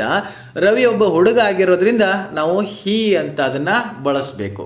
ಇನ್ನು ಶಿ ಅಂತ ಯಾವಾಗ ಆಗುತ್ತೆ ನೋಡಿ, ಇದೇ ಮಾತನ್ನ ಯಾರಾದರೂ ಹುಡುಗಿಗೆ ಹೇಳಿದ್ರೆ, ರಾಜು ಸೆಡ್ ಟು ರಜನಿ, ರಾಜು ರಜನಿಗೆ ಹೇಳ್ತಾನೆ ಏನಂತ, ಯು ಆರ್ ಎ ಸ್ಟೂಡೆಂಟ್. ಈಗ ಹುಡುಗಿಗೆ ಹೇಳಿರೋದ್ರಿಂದ ನಾವು ಶಿ ಅಂತ ಬಳಸಬೇಕು. ಹೇಗೆ ರಿಪೋರ್ಟ್ ಮಾಡ್ಬೋದು ನೋಡಿ, Raju said to Rajani that she was a student ಅಲ್ವಾ. ನೋಡಿ, ಇನ್ನು ವಿ ಅಂತ ಯಾವಾಗ ಆಗುತ್ತೆ ಯು ಅನ್ನೋದು, ಇವಾಗ ಉದಾಹರಣೆ ನೋಡಿ. ಸರ್ ಸೆಡ್ ಟು ಅಸ್, ನಿಮ್ಮೆಲ್ಲರಿಗೂ ನಿಮ್ಮ ಸರ್ ಹೇಳಿದ್ರು ಅಂತ ಅನ್ಕೊಳ್ಳಿ, ಯು ಆರ್ ದ ಸ್ಟೂಡೆಂಟ್ಸ್ ಅಂತ ಹೇಳಿದ್ರು ಅಂತಂದ್ರೆ ಈ ಮಾತುಗಳನ್ನ ನಾವು ಮತ್ತೊಬ್ಬರ ಮುಂದೆ ಹೇಳುವಾಗ ಹೇಗೆ ಹೇಳಬೇಕು? ಇಲ್ಲಿ ಯು ಅಂತ ನಿಮಗೆ ಹೇಳಿದ್ದಾರೆ, ಈಗೇನು ನೀವು ವಿಡಿಯೋ ನೋಡ್ತಾ ಇದ್ರಲ್ಲ, ನಾನೇ ನಿಮ್ಗೆ ಹೇಳಿದೆ ಅಂತ ತಿಳ್ಕೊಳ್ಳಿ. ಯು ಆರ್ ದ ಸ್ಟೂಡೆಂಟ್ಸ್ ಅಂತ ಹೇಳಿದಾಗ ನಾವು ಸ್ಟೂಡೆಂಟ್ಸ್ ಅಂತ ಹೇಳಿದ್ರು, ಯು ಅನ್ನೋ ಬದಲಾಗಿ ನೀವೇನಂತೀರಾ, ನಾವು ಸ್ಟೂಡೆಂಟ್ಸ್ ಅಂತ ನೀವು ಹೇಳ್ತೀರಾ. ಸೊ ಅದನ್ನೇ ನಾವು ಇಂಗ್ಲೀಷ್ನಲ್ಲಿ ಇವಾಗ ರಿಪೋರ್ಟ್ ಮಾಡಬೇಕು. Sir said to us, sir ನಮಗೆ ಹೇಳಿದ್ರು ಏನಂದ್ರೆ ವಿ ವರ್ ದ ಸ್ಟೂಡೆಂಟ್ಸ್. ನೋಡಿ, ಯು ಅನ್ನೋದಿಲ್ಲಿ ವಿ ಅಂತಾಗಿದೆ. ಯು ಅಂತಂದ್ರೆ ನೀವು ಅಂತ ಅರ್ಥದಲ್ಲಿ ಹೇಳಿದ್ದೆ, ನೀವು ಅದನ್ನ ನಾವು ಅಂತ ಹೇಳಿ ಚೇಂಜ್ ಮಾಡ್ತೀರಾ. ಈಗ ಇನ್ನೊಂದು ಉದಾಹರಣೆ ನೋಡಿ. Sir said to the children, sir ಮಕ್ಕಳಿಗೆ ಹೇಳ್ತಾ ಇರ್ತಾರೆ, ನಿಮಗೂ ಅಲ್ಲ ಯಾರಿಗೂ ಅಲ್ಲ, ಅಲ್ಲಿ ತುಂಬಾ ಜನ ಮಕ್ಕಳು ಕೂತಿರ್ತಾರೆ, ಅವ್ರಿಗೆ ಹೇಳ್ತಾರೆ ಯು ಆರ್ ಸ್ಟೂಡೆಂಟ್ಸ್, ನೀವು ವಿದ್ಯಾರ್ಥಿಗಳು ಅಂತ ಹೇಳಿರ್ತಾರೆ. ಅದನ್ನ ನೀವು ರಿಪೋರ್ಟ್ ಹೇಗೆ ಮಾಡ್ತೀರಾ? Sir said to the children that they were students. ಅಲ್ಲಿ ಯು ಅಂತ ಅವರಿಗೆ ಹೇಳಿದ್ರಲ್ಲ, ಸೊ ನಾವಿಲ್ಲಿ ಅವರಿಗೆ ನೀವು ವಿದ್ಯಾರ್ಥಿಗಳು ಅಂತ ಹೇಳಿದ್ರು ಅಂತ ನಾವಿಲ್ಲಿ ಬರಿಬೇಕಾಗತ್ತೆ. ಇನ್ನು ಮತ್ತೆ ನೆಕ್ಸ್ಟ್ ಏನು ಚೇಂಜ್ ಆಗುತ್ತೆ ನೋಡಿ. ಡೈರೆಕ್ಟ್ ಸ್ಪೀಚಲ್ಲಿ ವಿ ಅಂತಿದ್ರೆ ಅದು ಇಂಡೈರೆಕ್ಟ್ ಸ್ಪೀಚಲ್ಲಿ ದೇ ಅಂತ ಆಗುತ್ತೆ. ವಿ ಅಂತಂದ್ರೆ ನಾವು, ದೇ ಅಂತಂದ್ರೆ ಅವರು ಅಂತ ಅರ್ಥ ಆಗುತ್ತೆ. ಈಗ ಉದಾಹರಣೆ ನೋಡಿದಾಗ ತಮಗೆ ಈಸಿಯಾಗಿ ಅರ್ಥ ಆಗುತ್ತೆ. ರಾಜು ಆ್ಯಂಡ್ ರವಿ ಸೆಡ್, ರಾಜು ಮತ್ತು ರವಿ ಇಬ್ಬರು ಸೇರ್ಕೊಂಡು ಹೇಳ್ತಾರೆ ಏನಂತ, ವಿ ಆರ್ ಸ್ಟೂಡೆಂಟ್ಸ್, ನಾವು ವಿದ್ಯಾರ್ಥಿಗಳು ಅಂತ ಅವ್ರು ಹೇಳಿರ್ತಾರೆ. ನೀವು ಹೆಂಗೆ ಹೇಳ್ತೀರಾ? ರಾಜು ಮತ್ತು ರವಿ ಅವರು ವಿದ್ಯಾರ್ಥಿಗಳಂತ ಹೇಳಿದರು. ಇಲ್ಲಿ ನೋಡಿ, ಅವರು ನಾವು ಅಂತ ಹೇಳಿದ್ರು, ನೀವು ಅದನ್ನು ಹೇಳುವಾಗ ಹೆಂಗೆ ಮಾಡ್ತೀರಾ? ಅವರು ಅಂತ ಬಳಸ್ತಾರೆ. ಅದನ್ನೇ ನಾವು ಇಂಗ್ಲೀಷ್ನಲ್ಲಿ ಇವಾಗ ರಿಪೋರ್ಟ್ ಮಾಡಬೇಕು. Raju and Ravi said that they were students. ಇಲ್ಲಿ ನೋಡಿ ವಿ ಅನ್ನೋದ್ರ ಬದಲಾಗಿ ದೇ ಅಂತ ನಾವು ಬಳಸಿದ್ವಿ. ಇನ್ನೊಂದು ಚೇಂಜ್ ಏನಿದೆ ನೋಡಿ, ಮೀ ಅನ್ನೋದು ಹಿಮ್ ಅಂತಾಗತ್ತೆ, ಇಲ್ಲ ಹರ್ ಅಂತಾಗತ್ತೆ. ಮೀ ಅಂತಂದರೆ ನನಗೆ ಅಂತ ಅರ್ಥ, ಹಿಮ್ ಅಂತಂದರೆ ಅವನಿಗೆ, ಹರ್ ಅನ್ನೋದು ಅವಳಿಗೆ ಅಂತ ಅರ್ಥ ಆಗುತ್ತೆ. ಇದಕ್ಕೆ ನಾವು ಉದಾಹರಣೆ ನೋಡೋಣ. ಮೀ ಅನ್ನೋದು ಯಾವಾಗ ಹಿಮ್ ಅಂತಾಗತ್ತೆ ನೋಡಿ. Raju said Ravi gives me a book. Raju ಹೇಳ್ತಾನೆ ರವಿ ನನಗೆ ಬುಕ್ ಕೊಡ್ತಾನೆ ಅಂತ. ನಾವೇನು ಮಾಡ್ಬೇಕು, ಅದನ್ನೀಗ ರಿಪೋರ್ಟ್ ಮಾಡಬೇಕು. ಅಲ್ಲಿ ಏನಾಗುತ್ತೆ ನೋಡಿ, Raju seed that Ravi gave him A book. ಅವನು ನನಗೆ ಪುಸ್ತಕ ಕೊಡ್ತಾನೆ ಅಂತ ಹೇಳಿದ್ದ. ನೀವು ಅದನ್ನು ಮತ್ತೊಬ್ಬರ ಮುಂದೆ ಹೇಳುವಾಗ ಹೇಗೆ ಹೇಳ್ತೀರಾ, ಅವನಿಗೆ ಪುಸ್ತಕ ಕೊಟ್ಟನಂತೆ ಅಂತ ಹೇಳ್ತೀರಲ್ವಾ. ಸೊ ಅದನ್ನೇ ನಾವಿಲ್ಲಿ ಮಾಡಿದ್ದು. ಇಲ್ಲಿ ಹುಡುಗ ಇರೋದ್ರಿಂದ ಹಿಮ್ ಅಂತ ಮಾಡಿದ್ವಿ. ಈಗ ಅದನ್ನೇ ನೋಡಿ, ರಜನಿ ಸೇಡ್, ಇವಾಗ ಹುಡುಗಿ ಹೇಳ್ತಾಳೆ ಏನಂತ, Ravi gives me a book. ಅದನ್ನು ಹೇಳ್ತಕ್ಕಂಥವಳು ಒಬ್ಬ ಹುಡುಗಿ ಆಗಿರೋದ್ರಿಂದ ಇಲ್ಲಿ ನಾವು ಹರ್ ಅಂತ ಬಳಸಬೇಕು. ಅದನ್ನೇ ಹೆಂಗೆ ರಿಪೋರ್ಟ್ ಮಾಡ್ಬೇಕು ನೋಡಿ, Rajani said that Ravi gave me a book ಅಂತ ಆಗತ್ತೆ. ಇಲ್ಲಿ ಗಿವ್ ಇದ್ದಿದ್ದು, ಗಿವ್ಸ್ ಇದ್ದಿದ್ದು ಗೇವ್ ಆಗಿದೆಲ್ಲ ಸರ್, ಇದನ್ನೆಲ್ಲ ಹೆಂಗೆ ಅಂತ ಕನ್ಫ್ಯೂಸ್ ಮಾಡಿಕೊಳ್ಳೋಕೆ ಹೋಗಬೇಡಿ. ನೆಕ್ಸ್ಟ್ ಕ್ಲಾಸಲ್ಲಿ ಇದೆಲ್ಲ ತಮಗೆ ಕ್ಲಿಯರ್ ಆಗ್ತಾ ಹೋಗುತ್ತೆ. ಆ ಮಾತು ಹೇಳ್ದಕ್ಕಂಥವನು ಹುಡುಗ ಆಗಿದ್ರೆ ಹಿಮ್ ಅಂತ ಬಳಸಿ, ಹುಡುಗಿ ಆಗಿದ್ರೆ ಹರ್ ಅಂತ ನೀವು ಬಳಸಿ. ಇನ್ನು ನೆಕ್ಸ್ಟು ಅಸ್ ಅನ್ನೋದು ದೆಮ್ ಅಂತ ಆಗುತ್ತೆ. ಅಸ್ ಅಂತಂದರೆ ನಮಗೆ ಅಂತ, ಅದನ್ನೇ ನಾವು ಅವರಿಗೆ ಅಂದರೆ ದೆಮ್ ಅಂತ ನಾವು ಚೇಂಜ್ ಮಾಡಬೇಕಾಗತ್ತೆ. ಹೇಗೆ ಅಂತ ಉದಾಹರಣೆ ನೋಡಿ. ದ ಚಿಲ್ಡ್ರನ್ ಸೇಡ್, ಮಕ್ಕಳು ಹೇಳ್ತಾರೆ, ಅವ್ರು ತುಂಬ ಜನ ಇದ್ದಾರೆ, teacher gives us A test. Teacher ನಮಗೆ ಟೆಸ್ಟ್ ಕೊಡ್ತಾರೆ ಅಂತ. ನಮಗೆ ಅಂತ ಇದೆ, ಅಸ್ ಅಂತ ಇದೆ. ಇದನ್ನು ನಾವು ರಿಪೋರ್ಟ್ ಮಾಡುವಾಗ ದೆಮ್ ಅಂತ ಚೇಂಜ್ ಮಾಡಬೇಕು. The children said that teacher gave them A test. ಅವ್ರು ಹೇಳಿರ್ತಾರೆ ನಮಗೆ ಟೆಸ್ಟ್ ಕೊಡ್ತಾರೆ ಅಂತ. ನಮ್ಮ ಮಾತುಗಳಲ್ಲಿ ಹೇಳಿದ್ರೆ ಅವರಿಗೆ ಟೆಸ್ಟ್ ಕೊಡ್ತಾರೆ ಅಂತ ಹೇಳ್ತೀವಲ್ಲ ನಾವು, ಅದನ್ನೇ ಇಲ್ಲಿ ಅಸ್ ಅನ್ನೋದನ್ನು ನಾವು ದೆಮ್ ಅಂತ ಚೇಂಜ್ ಮಾಡಿದ್ದೀವಿ. ಇವಾಗ ಮತ್ತೆ ಮುಂದೆ ಏನೇನು ಚೇಂಜಸ್ ಆಗ್ತವೆ ಅನ್ನೋದನ್ನು ನೋಡ್ತಾ ಹೋಗೋಣ. ಡೈರೆಕ್ಟ್ ಸ್ಪೀಚಲ್ಲಿ ಯುವರ್ ಅಂತ ಇದ್ದರೆ, ಯುವರ್ ಅಂತಂದರೆ ನಿಮ್ಮ ಅಂತನೂ ಆಗುತ್ತೆ, ಅಥವಾ ನಿನ್ನ ಅಂತ ಕೂಡ ಅರ್ಥ ಆಗುತ್ತೆ. ಈ ರೀತಿ ಏನಾದರೂ ಡೈರೆಕ್ಟ್ ಸ್ಪೀಚಲ್ಲಿ ವರ್ಡ್ ಇತ್ತಂದರೆ ಅದನ್ನು ನಾವು ರಿಪೋರ್ಟ್ ಮಾಡುವಾಗ ಹೀಸ್ ಅಂದರೆ ಅವನ ಅಂತ ಮಾಡಬೇಕಾಗತ್ತೆ. ಕೆಲವೊಂದು ಸಾರಿ ಹರ್ ಅಂತ ಯೂಸ್ ಮಾಡಬೇಕಾಗತ್ತೆ, ಅಥವಾ ಅವರ್ ಅಂದರೆ ನಮ್ಮ ಅಂತ ಕೂಡ ನಾವು ಚೇಂಜ್ ಮಾಡಬೇಕಾಗತ್ತೆ. ಕೆಲವೊಂದು ಸರಿ ದೇರ್ ಅವರ ಅಂತ ಅರ್ಥ ಆಗುತ್ತೆ. ಇವುಗಳನ್ನು ನಾವು ಒಂದೊಂದು ಎಕ್ಸಾಂಪಲ್ ನೋಡ್ಕೊಂಡು ಹೋಗೋಣ, ಅವಾಗ ತಮಗೆ ತುಂಬ ಈಸಿಯಾಗಿ ಅರ್ಥ ಆಗುತ್ತೆ. ಆ ಡೈರೆಕ್ಟ್ ಸ್ಪೀಚಲ್ಲಿ ಯುವರ್ ಅಂತ ಇರೋದನ್ನು ನಾವು ಹೀಸ್ ಅಂತ ಬಳಸಬೇಕಾ, ಹರ್ ಅಂತ ಬಳಸಬೇಕಾ, ಆರ್ ಅಂತ ಬಳಸಬೇಕಾ, ದೇರ್ ಅಂತ ಬಳಸಬೇಕಂತ ತಾವೇ ಡಿಸೈಡ್ ಮಾಡ್ತೀರಾ ನೋಡಿ. ಇಲ್ಲಿ ನೋಡಿ, ರಾಜು ಸೆಡ್ ಟು ರವಿ. ರಾಜು ರವಿಗೆ ಹೇಳ್ತಾನೆ I want your book. Raju ಹೇಳ್ತಾ ಇದ್ದಾನೆ ರವಿಗೆ ಏನಂತ, ನನಗೆ ನಿನ್ನ ಪುಸ್ತಕ ಬೇಕು ಅಂತ. ಇಲ್ಲಿ ನಿನ್ನ ಅಂತಂದ್ರೆ ಯಾರು, ಹುಡುಗನ ಹುಡುಗಿನ, ಯಾರು ಪುಸ್ತಕ ಬೇಕಂತಿದ್ದಾನ ಅವನು, ರವಿ ಪುಸ್ತಕ ಬೇಕಂತಿದ್ದಾನಲ್ಲ. ಅದನ್ನು ನಾವು ಏನು ಹೇಳ್ತೀವಿ ಕನ್ನಡದಲ್ಲಿ, ರಾಜು ರವಿಗೆ ಅವನು ಪುಸ್ತಕ ಬೇಕು ಅಂತ ಹೇಳ್ದ ಅಂತ ಹೇಳ್ತೀವಲ್ಲ, ಅದನ್ನೇ ನಾವು ಇಂಗ್ಲೀಷ್ನಲ್ಲಿ ಇವಾಗ ರಿಪೋರ್ಟಲ್ಲಿ ಬರಿತೀವಿ. Raju said to Ravi that he wanted his book. ಇಲ್ಲಿ ಹೀಸ್ ಅಂತ ಯಾಕೆ ಬಳಸಿದ್ವಿ ಅಂತಂದರೆ ಅದು ರವಿ ಬುಕ್ಕು, ಅದನ್ನು ರಾಜು ಕೇಳ್ತಾ ಇದ್ದಾನೆ. ಸೊ ರವಿಗೆ ಸೇರಿದ್ರಿಂದ ಅವನ ಬುಕ್ ಅಂತ ನಾವಿಲ್ಲಿ ಬಳಸ್ತೀವಿ. ಇನ್ನು ಅದು ಹರ್ ಅಂತ ಯಾವಾಗ ಆಗತ್ತೆ ನೋಡಿ, ರಾಜು ಅದೇ ಮಾತನ್ನ ರಜನಿಗೆ ಹೇಳಿದರೆ, Raju said to Rajani I want your book. ಅಲ್ಲಿ ರವಿ ಕೇಳಿದ್ದ, ಇವಾಗ ರಜನಿ ಕೇಳ್ತಾ ಇದ್ದಾನೆ. ರಜನಿ ಹುಡುಗಿ ಆಗಿರೋದ್ರಿಂದ ಇಲ್ಲಿ ಯುವರ್ ಬುಕ್ ಅಂತಂದರೆ ನಿನ್ನ ಪುಸ್ತಕ ಅಂತ ಅವನು ಕೇಳಿದ್ರೆ ಅವಳ ಪುಸ್ತಕ ಅಂತ ನೀವು ರಿಪೋರ್ಟ್ ಮಾಡ್ತೀರಾ ಅಲ್ವಾ. ಕನ್ನಡದಲ್ಲಿ ಕೂಡ ನಾವು ಇದನ್ನು ತುಂಬ ಚೆನ್ನಾಗಿ ಮಾತಾಡ್ತೀವಿ. ಈಗ ಇದನ್ನೇ ರಿಪೋರ್ಟೆಡ್ ಸ್ಪೀಚಲ್ಲಿ ಬರೆದಾಗ ಏನಾಗುತ್ತೆ ನೋಡಿ, ರಾಜು ಸೆಡ್ ಟು ರಜನಿ, ರಜಿಗೆ ಹೇಳ್ತಾನೆ that he wanted Har book. ನೋಡಿ ಇಲ್ಲಿ ಯುವರ್ ಅನ್ನೋದು ಇಲ್ಲಿ ಹರ್ ಅಂತ ಆಗಿದೆ. ಯಾಕೆ ಅಂತಂದರೆ ಆ ಮಾತು ಹೇಳಿದ್ದವನು ರಜನಿಗೆ, ಅಂದರೆ ಅವಳ ಪುಸ್ತಕ ಅಂತ ನಾವಿಲ್ಲಿ ರಿಪೋರ್ಟ್ ಮಾಡಬೇಕಾಗತ್ತೆ. ಇನ್ನು ಆರ್ ಅಂತ ಇದೆ ನೋಡಿ, ಓ ಯು ಆರ್, ಆರ್ ಅಂತ ಇದೆಯಲ್ಲ, ಅದು ಹೇಗಾಗತ್ತೆ ನೋಡಿ. Teacher said to us, teacher ನಿಮಗೆ ಹೇಳಿದ್ದಾರೆ ಅಂತ ಅಂದ್ಕೊಳ್ಳಿ, ನಾನೇ ನಿಮಗೆ ಹೇಳ್ತಾ ಇದ್ದೀನಿ ಅಂತ ಅಂದ್ಕೊಳ್ಳಿ.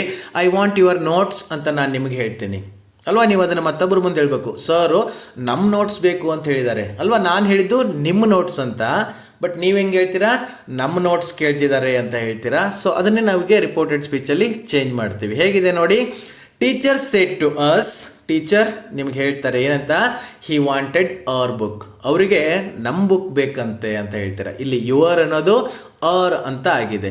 ಇನ್ನು ದೇರ್ ಅಂತ ಯಾವಾಗ ಆಗುತ್ತೆ ನೋಡಿ, ಇದೇ ಮಾತು ಬೇರೆ ಮಕ್ಕಳಿಗೆ ಹೇಳಿದರೆ, ಬೇರೆ ಸ್ಟೂಡೆಂಟ್ಸ್ಗಳಿಗೆ ಹೇಳಿದರೆ, teacher said to the children, ಬೇರೆ ಮಕ್ಕಳಿಗೆ ಹೇಳ್ತಾರೆ ಟೀಚರ್ ಏನಂತ, ಐ ವಾಂಟ್ ಯುವರ್ ನೋಟ್ಸ್ ಅಂತ ಹೇಳ್ತಾರೆ. ಇಲ್ಲಿ ಯುವರ್ ಅಂತ ಯಾರಿಗೆ ಹೇಳ್ತಾ ಇರೋದು, ಆ ಮಕ್ಕಳಿಗೆ ಹೇಳ್ತಾ ಇರೋದು, ನಿಮ್ಮ ನೋಟ್ಸ್ ನನಗೆ ಬೇಕು ಅಂತ. ಅದನ್ನು ನೀವು ಹೆಂಗೆ ಹೇಳ್ತೀರಾ ಕನ್ನಡದಲ್ಲಿ, ಟೀಚರ್ಗೆ ಆ ಮಕ್ಕಳು ನೋಟ್ಸ್ ಬೇಕಂತೆ, ಅವ್ರು ನೋಟ್ಸ್ ಬೇಕಂತ ಹೇಳ್ತಾರಲ್ಲ, ಸೊ ಅದನ್ನೇ ನಾವೀಗ ರಿಪೋರ್ಟೆಡ್ ಸ್ಪೀಚಲ್ಲಿ ಚೇಂಜ್ ಮಾಡ್ತೀವಿ. ಹೇಗಿದೆ ನೋಡಿ, teacher said to the children, ಮಕ್ಕಳಿಗೆ ಹೇಳಿದರು ಏನಂತ, that he wanted their notes, ಅವರ್ ನೋಟ್ಸ್ ಬೇಕಂತೆ ಅಲ್ವಾ. ಈ ಥರ ನಾವು ಚೇಂಜ್ ಮಾಡ್ತಾ ಹೋಗ್ತೀವಿ. ಇನ್ನು ನೆಕ್ಸ್ಟು ಡೈರೆಕ್ಟ್ ಸ್ಪೀಚಲ್ಲಿ ಮೈ ಅಂತ ಇತ್ತು ಅಂತಂದರೆ ಅದು ಹೀಸ್ ಅಂತ ಆಗುತ್ತೆ, ಇಲ್ಲ ಹರ್ ಅಂತ ಆಗುತ್ತೆ. ಮೈ ಅಂತಂದರೆ ನನ್ನ ಅಂತ ಅರ್ಥ ಆಗುತ್ತೆ, ಅದನ್ನು ಹೀಸ್ ಅಂತ ಚೇಂಜ್ ಮಾಡಬೇಕು. ಹೀಸ್ ಅಂತಂದರೆ ಅವನ ಅಂತ ಅರ್ಥ ಆಗುತ್ತೆ, ಅಥವಾ ಹರ್ ಅಂತ ಅರ್ಥ ಆಗುತ್ತೆ. ಹರ್ ಅಂತಂದರೆ ಅವಳ ಅಂತ ಅರ್ಥ ಆಗುತ್ತೆ. ಇವಾಗ ತಮಗೆ ಈಸಿ ಆಗಿರ್ಬೋದು, ಮೈ ಅಂತ ಹೇಳ್ತಕ್ಕಂಥವನು ಹುಡುಗ ಆಗಿದ್ದರೆ ಹೀಸ್ ಅಂತ ಚೇಂಜ್ ಮಾಡ್ತೀವಿ, ಅದನ್ನೇ ಹುಡುಗಿ ಆಗಿದ್ರೆ ನಾವು ಹರ್ ಅಂತ ಚೇಂಜ್ ಮಾಡ್ತೀವಿ. ಉದಾಹರಣೆ ನೋಡಿ ತಮಗೆ ಕ್ಲಿಯರಾಗಿ ಗೊತ್ತಾಗುತ್ತೆ. ರಾಜು ಸೆಡ್, ಹುಡುಗ ಹೇಳ್ತಾ ಇದ್ದಾನೆ, ರಾಜು ಹೇಳ್ತಾ ಇದ್ದಾನೆ ಏನಂತ, Ravi is my brother, Ravi ನನ್ನ ಬ್ರದರ್ ಅಂತ ಹೇಳ್ತಾ ಇದ್ದಾನೆ. ನಾವು ಕನ್ನಡದಲ್ಲಿ ಇದನ್ನು ಮತ್ತೊಬ್ಬರಿಗೆ ಹೇಳ್ಬೇಕಾದ್ರೆ ಹೆಂಗೆ ಹೇಳ್ತೀವಿ, ರಾಜು ರವಿ ಅವನ ಬ್ರದರ್ ಅಂತೆ. ನಾವು ಅವ್ನು ನನ್ನ ಬ್ರದರ್ ಅಂತ ಹೇಳಲ್ಲ, ಅವನ ಬ್ರದರ್ ಅಂತ ಹೇಳ್ತೀವಲ್ಲ, ಅದನ್ನೇ ನಾವೀಗ ರಿಪೋರ್ಟೆಡ್ ಸ್ಪೀಚಲ್ಲಿ ಬರಿತೀವಿ. ಹೇಗೆ ಬರಿತೀವಿ ನೋಡಿ, Raju said that Ravi was his brother. ಅದನ್ನು ಮಾತ್ರ ನೋಡಿ ಏನು ಚೇಂಜ್ ಆಗಿದೆ, ಅದನ್ನು ಮಾತ್ರ ನೋಡಿ. ಮೈ ಅನ್ನೋದು ಇಲ್ಲಿ ಏನಾಗಿದೆ, ಹೀಸ್ ಅಂತಾಗಿದೆ. ಹೀಸ್ ಅಂದರೆ ಅವನು ಮೈ ಬ್ರದರ್ ಅಂತ ಹೇಳಿದ್ದ, ಅವನ ಮಾತನ್ನು ನಾವು ಹೇಳುವಾಗ ಹೀಸ್ ಬ್ರದರ್ ಅಂತ ಚೇಂಜ್ ಮಾಡ್ತೀವಿ. ಅದೇ ಹುಡುಗಿ ಈ ಮಾತು ಹೇಳಿದರೆ, Rajani said Ravi is my brother, ಅದೇ ಮಾತುಗಳನ್ನ ರಜನಿ ಹೇಳಿದರೆ, ರಜನಿ ಒಬ್ಬಳು ಹುಡುಗಿ ಅಲ್ವಾ, ಈ ಮೈ ಬ್ರದರ್ ಅಂತಂದಾಗ ಅವಳ ಬ್ರದರ್ ಅಂತ ನಾವು ಹೇಳ್ತೀವಿ. ಅದನ್ನೇ ಹೇಗೆ ರಿಪೋರ್ಟ್ ಮಾಡ್ತೀವಿ ನೋಡಿ, Rajani said that Ravi was her brother ಅಲ್ವಾ. ನೋಡಿ ಮೇಲ್ಗಡೆ ಸೆಂಟೆನ್ಸಲ್ಲಿ ಮೈ ಅಂತಿರೋದನ್ನು ಹೀಸ್ ಅಂತ ಮಾಡಿದ್ವಿ, ಯಾಕಂದರೆ ರಾಜುನ್ ಬ್ರದರ್ ಅದು, ಅವನ ಬ್ರದರ್ ಅಂತ ಹೇಳ್ತೀವಿ. ಕೆಳಗಡೆ ಸೆಂಟೆನ್ಸಲ್ಲಿ ರಜನಿ ಹೇಳ್ತಾ ಇರೋದ್ರಿಂದ ಅವಳ ಬ್ರದರ್ ಅಂತ ಹೇಳಿದ್ವಿ, ಅದನ್ನೇ ಇಂಗ್ಲೀಷ್ನಲ್ಲಿ ಹರ್ ಬ್ರದರ್ ಅಂತ ಚೇಂಜ್ ಮಾಡಿದ್ವಿ. ಈಗ ಡೈರೆಕ್ಟ್ ಸ್ಪೀಚಲ್ಲಿ ಆರ್ ಅಂತ ಇತ್ತು ಅಂದರೆ ಅದು ರಿಪೋರ್ಟೆಡ್ ಸ್ಪೀಚಲ್ಲಿ ದೇರ್ ಅಂತ ಆಗುತ್ತೆ. ಆರ್ ಅಂತಂದರೆ ನಮ್ಮ ಅಂತ ಅರ್ಥ, ದೇರ್ ಅಂತಂದರೆ ಅವರ ಅಂತ ಅರ್ಥ ಆಗುತ್ತೆ. ಅದನ್ನು ಹೇಗೆ ಯೂಸ್ ಮಾಡ್ತೀವಿ ನೋಡಿ, ದ ಚಿಲ್ಡ್ರನ್ ಸೆಡ್, ಮಕ್ಕಳು ಹೇಳ್ತವೆ ಏನಂತ, we are in our class, ನಾವು ನಮ್ಮ ಕ್ಲಾಸಲ್ಲಿ ಇದ್ದೀವಿ ಅಂತ ಮಕ್ಕಳು ಹೇಳಿರ್ತಾರೆ. ಅದನ್ನು ನಾವು ರಿಪೋರ್ಟ್ ಮಾಡುವಾಗ ಕನ್ನಡದಲ್ಲಿ ಹೆಂಗೆ ಹೇಳ್ತೀವಿ, ಅವರು ಅವ್ರ ಕ್ಲಾಸಲ್ಲಿ ಇದ್ದಾರೆ ಅಂತೆ ಅಲ್ವಾ, ನಾವು ಹಿಂಗೆ ಹೇಳ್ತೀವಿ. ಅದನ್ನೇ ನಾವೀಗ ರಿಪೋರ್ಟೆಡ್ ಸ್ಪೀಚಲ್ಲಿ ಬರೆಯೋದು. ಹೇಗೆ ಬರಿಬೋದು ನೋಡಿ, the children said that they were in their class. ನೋಡಿ ಆರ್ ಅನ್ನೋದು ದೇರ್ ಅಂತಾಗಿದೆ, ನಮ್ಮ ಅಂತ ಅವ್ರು ಹೇಳಿದರು, ನಾವು ಅವರ ಸ್ಕೂಲ್ ಅಂತ ಹೇಳಿದ್ವಿ ಅಲ್ವಾ. ಈ ರೀತಿಯಾಗಿ ಮೈ ಅನ್ನೋದು ಹೀಸ್ ಅಂತನೂ ಆಗುತ್ತೆ, ಮೈ ಅನ್ನೋದು ಹರ್ ಆಗುತ್ತೆ, ಆಮೇಲೆ ಆರ್ ಅನ್ನೋದು ದೇರ್ ಅಂತ ಚೇಂಜ್ ಆಗುತ್ತೆ. ಇನ್ನು ಮತ್ತೆ ಏನು ಚೇಂಜ್ ಆಗುತ್ತೆ ನೋಡಿ, ಕಾಮನ್ ಆಗಿ ಮೈ ಸೆಲ್ಫ್ ಅಂತ ಏನಾದರೂ ಇತ್ತು ಅಂತಂದರೆ ಅದು ಹಿಮ್ಸೆಲ್ಫ್ ಅಂತ ಚೇಂಜ್ ಆಗುತ್ತೆ ಇಂಡೈರೆಕ್ಟ್ ಸ್ಪೀಚಲ್ಲಿ. ಕೆಲವೊಂದು ಸಾರಿ ಹರ್ ಸೆಲ್ಫ್ ಅಂತ ಕೂಡ ಆಗುತ್ತೆ. ಈ ಮೈ ಸೆಲ್ಫ್ ಅಂತ ಹೇಳೋನು ಹುಡುಗ ಆಗಿದ್ರೆ ನಾವು ರಿಪೋರ್ಟೆಡ್ ಸ್ಪೀಚಲ್ಲಿ ಹಿಮ್ಸೆಲ್ಫ್ ಅಂತ ಚೇಂಜ್ ಮಾಡಬೇಕು. ಅದೇ ಮಾತನ್ನ ಹುಡುಗಿ ಹೇಳಿದ್ಲು ಅಂತಂದರೆ ಹರ್ ಸೆಲ್ಫ್ ಅಂತ ನಾವು ಮಾಡಬೇಕಾಗತ್ತೆ. ಹೇಗೆ ಅಂತ ಉದಾಹರಣೆ ನೋಡಿ, ರಾಜು ಹೇಳ್ತಾನೆ, I talk to myself, ನಾನು ನನ್ನಷ್ಟಕ್ಕೆ ನಾನೇ ಮಾತಾಡ್ಕೋತಾ ಇದ್ದೀನಿ ಅಲ್ವಾ. ಮೈ ಸೆಲ್ಫ್ ಅಂದರೆ ನನಗೆ ನಾನೇ, ನನ್ನಷ್ಟಕ್ಕೆ ನಾನೇ ಅಂತ ಅರ್ಥ ಆಗುತ್ತೆ. ರಿಫ್ಲೆಕ್ಸಿವ್ ಪ್ರನೌನ್ ಅಂತ ಕರಿತೀವಿ. ಇಲ್ಲಿ ರಾಜು ಹೇಳ್ತಾ ಇದ್ದಾನೆ, ನನಗೆ ನಾನೇ ಮಾತಾಡ್ಕೊಳ್ತಾ ಇದ್ದೀನಿ. ನಾವು ಹೆಂಗೆ ಹೇಳಬೇಕು, ಅವನಿಗೆ ಅವನೇ ಮಾತಾಡ್ಕೊಳ್ತಾ ಇದ್ದಾನೆ ಅಲ್ವಾ, ಆ ಥರ ಹೇಳಬೇಕು. ಸೊ ಅದನ್ನು ನಾವು ರಿಪೋರ್ಟ್ ಮಾಡುವಾಗ ಹೆಂಗೆ ಮಾಡ್ತೀವಿ ನೋಡಿ, Raju said that he talk to himself. ಇಲ್ಲಿ ಹುಡುಗ ಇರೋದ್ರಿಂದ ನಾವು ಹಿಮ್ಸೆಲ್ಫ್ ಅಂತ ಮಾಡಿದ್ವಿ. I talk to myself ಅಂದರೆ ನನಗೆ ನಾನೇ ಮಾತಾಡ್ಕೋತೀನಿ. ಹಿ ಟಾಕ್ ಟು ಹಿಮ್ಸೆಲ್ಫ್ ಅಂತಂದರೆ ಅವನಿಗವನೇ ಮಾತಾಡ್ಕೊಂಡ ಅಂತ ಅರ್ಥ ಆಗುತ್ತೆ. ಈಗ ಅದೇ ಹುಡುಗಿ ಹೇಳಿದ್ಲು ಇದೇ ಮಾತಂದರೆ, Rajani said I talk to myself. ಇಲ್ಲಿ ಹುಡುಗಿ ಇದ್ದಾಳೆ, ಸೊ ಹಾಗಾಗಿ ನಾವು ಏನು ಮಾಡಬೇಕು, ಮೈ ಸೆಲ್ಫ್ ಇರೋದನ್ನು ಹಿಮ್ಸೆಲ್ಫ್ ಅಂತ ಮಾಡಬಾರ್ದು, ಹರ್ ಸೆಲ್ಫ್, ಅವಳೇ ಮಾತಾಡ್ಕೊಳ್ತಾಳೆ ಅಂತ ನಾವು ಹೇಳಬೇಕು ಅಲ್ವಾ. ಅದನ್ನೇ ನಾವು ಇಂಗ್ಲೀಷ್ನಲ್ಲಿ ಹೆಂಗೆ ಹೇಳ್ಬೋದು ನೋಡಿ, Rajani said that she talk to herself ಅಲ್ವಾ. ಮೇಲ್ಗಡೆ ಹುಡುಗ ಹೇಳ್ತಾ ಇದ್ದ ರಾಜು, ಸೊ ಹಾಗಾಗಿ ಹಿಮ್ಸೆಲ್ಫ್ ಅಂತ ಮಾಡಿದ್ವಿ. ಇಲ್ಲಿ ಹುಡುಗಿ ಹೇಳ್ತಾ ಇರೋದ್ರಿಂದ ಹರ್ ಸೆಲ್ಫ್ ಅಂತ ನಾವು ಚೇಂಜ್ ಮಾಡಿದ್ವಿ. ಈಗ ಅವರ್ ಸೆಲ್ಸ್ ಅಂತ ಇತ್ತು ಅಂತಂದರೆ ರಿಪೋರ್ಟೆಡ್ ಸ್ಪೀಚ್ ಮಾಡುವಾಗ ಅದು ದೆಮ್ ಸೆಲ್ಸ್ ಅಂತ ಆಗುತ್ತೆ. ಅವರ್ ಸೆಲ್ಸ್ ಅಂದರೆ ನಮ್ಮಷ್ಟಕ್ಕೆ ನಾವೇ ಅಥವಾ ನಮಗೆ ನಾವೇ ಅಂತ ಅರ್ಥ ಆಗುತ್ತೆ.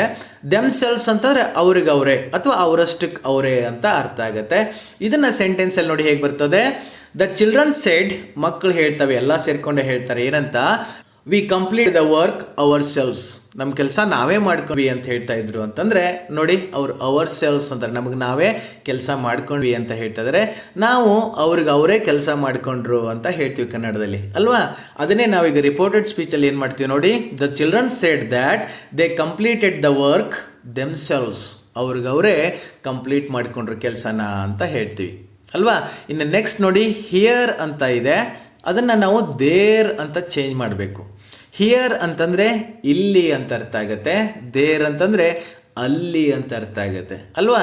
ಅದನ್ನೇ ನಾವು ಹೇಗೆ ಸೆಂಟೆನ್ಸಲ್ಲಿ ಯೂಸ್ ಮಾಡ್ತೀವಿ ನೋಡಿ. Rajani said Raju is reading here.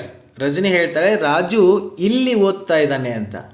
ಅದೇ ಮಾತನ್ನ ನಾವು ಬೇರೆ ಮುಂದೆ ಹೇಳಬೇಕಾದ್ರೆ ರಾಜು ಅಲ್ಲಿ ಓದ್ತಾ ಇದ್ದಾನೆ ಅಂತ ಹೇಳ್ತೀವಿ ಅಲ್ವಾ. ಅದನ್ನೇ ನಾವು ಇಲ್ಲಿ ಹಿಯರ್ ಅಂತಿರೋದನ್ನು ದೇರ್ ಅಂತ ಮಾಡ್ತೀವಿ. ಅದನ್ನು ನೋಡಿ ಹೇಗೆ ಬರಿಬೋದು ರಿಪೋರ್ಟೆಡ್ ಸ್ಪೀಚಲ್ಲಿ. Rajani said that Raju was reading there. Raju ಅಲ್ಲಿ ಓದ್ತಾ ಇದ್ದಾನೆ ಅಂತ ಹೇಳಿದ್ಲು ಅಂತ ನಾವು ಬರಿಬೇಕಾಗತ್ತೆ. ನೋಡಿ ಇಲ್ಲಿ ಮೈಸೆಲ್ಫ್ ಇದ್ದಿದ್ದು ಹುಡುಗ ಆದರೆ ಹಿಮ್ಸೆಲ್ಫ್ ಅಂತ ಬರಿಬೇಕು. ಮೈಸೆಲ್ಫ್ ಅನ್ನೋದು ಹುಡುಗಿ ಹೇಳಿದರೆ ಅದನ್ನು ಹರ್ಸೆಲ್ಫ್ ಅಂತ ಹೇಳಬೇಕು. ಅವರ್ ಸೆಲ್ಫ್ಸ್ ಅಂತ ಹೇಳಿದರೆ ಅದನ್ನು ನೀವು ದೆಮ್ ಸೆಲ್ಫ್ಸ್ ಅಂತ ಮಾಡಬೇಕು. ಹಿಯರ್ ಇಲ್ಲಿ ಅಂತಿದ್ರೆ ನಾವು ರಿಪೋರ್ಟೆಡ್ ಸ್ಪೀಚ್ ಮಾಡುವಾಗ ಅಲ್ಲಿ ಅಂತ ಚೇಂಜ್ ಮಾಡಬೇಕು. ನೆಕ್ಸ್ಟ್ ಮತ್ತೆ ಏನೇನು ಚೇಂಜಸ್ ಆಗುತ್ತೆ ನೋಡಿ. ಡೈರೆಕ್ಟ್ ಸ್ಪೀಚಲ್ಲಿ ಈಸ್ ಅಥವಾ ಆ್ಯಮ್ ಅಂತಿದ್ರೆ ಅದು ಇಂಡೈರೆಕ್ಟ್ ಸ್ಪೀಚಲ್ಲಿ ವಾಸ್ ಅಂತ ಆಗುತ್ತೆ. ನೆನ್ಪಿಟ್ಕೊಳ್ಳಿ, ಈಸ್ ಮತ್ತು ಆ್ಯಮ್ಗೆ ಎರಡಕ್ಕೂ ಪಾಸ್ಟ್ ಟೆನ್ಸ್ ಒಂದೇ, ವಾಸ್ ಅಂತ. ಅದನ್ನು ತಾವು ಎಕ್ಸಾಂಪಲ್ ನೋಡಿ ಗೊತ್ತಾಗುತ್ತೆ. Raju said Ravi is in Mysuru ಅಂತ ಹೇಳ್ತಾನೆ. ರವಿ ಮೈಸೂರಿನಲ್ಲಿದ್ದಾನೆ, ಈಸ್ ಅಂತ ಬಳಸಿದ್ದಾನೆ. ಅದನ್ನು ನಾವು ರಿಪೋರ್ಟ್ ಮಾಡುವಾಗ ಹೇಗೆ ಮಾಡ್ತೀವಿ ನೋಡಿ. Raju said that Ravi was in Mysuru ಅಲ್ವಾ. ಈ ರಿಪೋರ್ಟ್ ಮಾಡುವಾಗ ಈ ಟೆನ್ಸಸ್ಗಳೆಲ್ಲ ಯಾಕೆ ಚೇಂಜ್ ಆಗುತ್ತೆ, ಈಸ್ ಇದ್ದಿದ್ದೆಲ್ಲ ವಾಸ್ ಅಂತ ಆಗುತ್ತಲ್ಲ, ಯಾಕೆ ಅಂತ ತಮಗೊಂದು ಕನ್ಫ್ಯೂಷನ್ ಆಗ್ಬೋದು. ಯಾಕೆ ಅಂದರೆ ಮತ್ತೊಬ್ಬರು ಮಾತಾಡಿರೋದನ್ನು ನಾವು ರಿಪೋರ್ಟ್ ಮಾಡ್ತಾ ಇರೋದ್ರಿಂದ ಮತ್ತೊಬ್ಬರು ಮಾತಾಡಿದ್ದು ಆಲ್ರೆಡಿ ಆಗಿ ಹೋಗಿದೆ ಅಲ್ವಾ. ಅದೆಲ್ಲ ಮುಂಚೆನೇ ಆಗಿ ಹೋಗಿರೋದ್ರಿಂದ, ಅಂದರೆ ಭೂತಕಾಲದಲ್ಲಿ ಆಗಿ ಹೋಗಿರೋದ್ರಿಂದ ನಾವೆಲ್ಲವನ್ನು ಕೂಡ ಪಾಸ್ಟ್ ಟೆನ್ಸ್ನಲ್ಲಿನೇ ರಿಪೋರ್ಟ್ ಮಾಡ್ತೀವಿ ಅಲ್ವಾ. ಆಗಿ ಹೋಗಿರೋದ್ರ ಬಗ್ಗೆ ನಾವು ಹೇಳ್ತಾ ಇದ್ದೀವಿ ಅಂತಂದಮೇಲೆ ಎಲ್ಲನೂ ಕೂಡ ನಾವು ಪಾಸ್ಟ್ ಟೆನ್ಸ್ನಲ್ಲೇ ಹೇಳಬೇಕು. ಈಗ ಈಸ್ ಇದ್ದಿದ್ದು ವಾಸ್ ಆಯಿತು, ಆ್ಯಮ್ ಇದ್ದಿದ್ದು ಕೂಡ ವಾಸ್ ಆಗುತ್ತೆ. ಉದಾಹರಣೆ ನೋಡಿ, ರಾಜುನೇ ಹೇಳ್ತಾನೆ ಐ ಆಮ್ ಇನ್ ಮೈಸೂರು ಅಂತ ಹೇಳ್ತಾನೆ. ಇಲ್ಲಿ ಆ್ಯಮ್ ಅಂತ ಇದೆ. ಇದು ರಿಪೋರ್ಟೆಡ್ ಸ್ಪೀಚಲ್ಲಿ ಏನಾಗುತ್ತೆ ನೋಡಿ. Raju said that he was ಇನ್ ಮೈಸೂರು. ನೋಡಿ ಮೇಲ್ಗಡೆ ಸೆಂಟೆನ್ಸಲ್ಲಿ ಈಸ್ ಅಂತ ಇತ್ತು, ಅದನ್ನು ನಾವು ರಿಪೋರ್ಟ್ ಮಾಡುವಾಗ ವಾಸ್ ಅಂತ ಮಾಡಿದ್ವಿ. ಎರಡನೇ ಸೆಂಟೆನ್ಸಲ್ಲಿ ಆ್ಯಮ್ ಅಂತ ಇದೆ, ಅದು ಆ್ಯಮ್ ಅನ್ನೋದು ಐ ಜೊತೆಗೆ ಮಾತ್ರ ಯೂಸ್ ಆಗುತ್ತೆ, ಅದು ಕೂಡ ಪಾಸ್ಟ್ ಟೆನ್ಸಲ್ಲಿ ವಾಸ್ ಅಂತ ಆಗುತ್ತೆ. ಇನ್ನು ನೆಕ್ಸ್ಟ್ ಚೇಂಜಸ್ ಏನಾಗುತ್ತೆ ನೋಡಿ. ಆರ್ ಇದ್ದಿದ್ದು ವರ್ ಅಂತ ಆಗುತ್ತೆ. Raju said my parents are in Mysuru. Raju ಹೇಳ್ತಾನೆ ನನ್ನ ಪೇರೆಂಟ್ಸ್ ಮೈಸೂರಿನಲ್ಲಿದ್ದಾರೆ ಅಂತ ಹೇಳ್ತಾ ಇದ್ದಾನೆ. ಸೊ ನಾವು ಅದನ್ನು ಆರ್ ಇದ್ದಿದ್ದನ್ನು ವರ್ ಮಾಡಬೇಕು. ನೋಡಿ ಹೇಗಾಗುತ್ತೆ.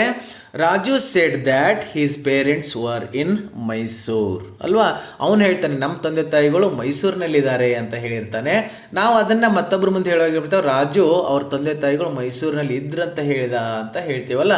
ಸೊ ಅದನ್ನೇ ನಾವಿಲ್ಲಿ ರಿಪೋರ್ಟೆಡ್ ಸ್ಪೀಚಲ್ಲಿ ಮಾಡ್ತಾ ಇರೋದು. ಈಗ ವಿಲ್ ಅಂತ ಇದೆ ಡೈರೆಕ್ಟ್ ಸ್ಪೀಚಲ್ಲಿ, ಅದು ಇಂಡೈರೆಕ್ಟ್ ಸ್ಪೀಚಲ್ಲಿ ವುಡ್ ಅಂತ ಚೇಂಜ್ ಆಗುತ್ತೆ. ವಿಲ್ ಅನ್ನೋದ್ರ ಪಾಸ್ಟ್ ಟೆನ್ಸ್ ವುಡ್. ಉದಾಹರಣೆ ನೋಡಿ. Raju said I will go to Mysuru. Raju ಹೇಳ್ತಾನೆ I will go to Mysuru ಅಂತ ಹೇಳ್ತಾನೆ, ನಾನು ಮೈಸೂರಿಗೆ ಹೋಗ್ತೀನಿ ಅಂತ. ಅವನು ಹೇಳಿರೋ ಮಾತನ್ನು ನಾವು ಮತ್ತೊಬ್ಬರ ಮುಂದೆ ಹೇಳುವಾಗ ಅಥವಾ ನಮ್ಮ ಮಾತುಗಳಲ್ಲಿ ಹೇಳಬೇಕಾದ್ರೆ ನಾವು ಪಾಸ್ಟ್ ಟೆನ್ಸಲ್ಲೇ ಹೇಳ್ತೀವಿ. Raju said that he would go to Mysuru. ನೋಡಿ ಇಲ್ಲಿ ವಿಲ್ ಅನ್ನೋದು ವುಡ್ ಅಂತ ಆಗಿದೆ.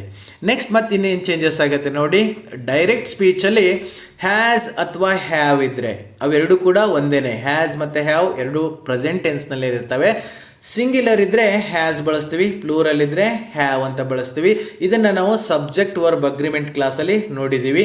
ಇವೆರಡಕ್ಕೂ ಪಾಸ್ಟ್ ಟೆನ್ಸ್ ಒಂದೇ ಹ್ಯಾಡ್ ಅಂತ.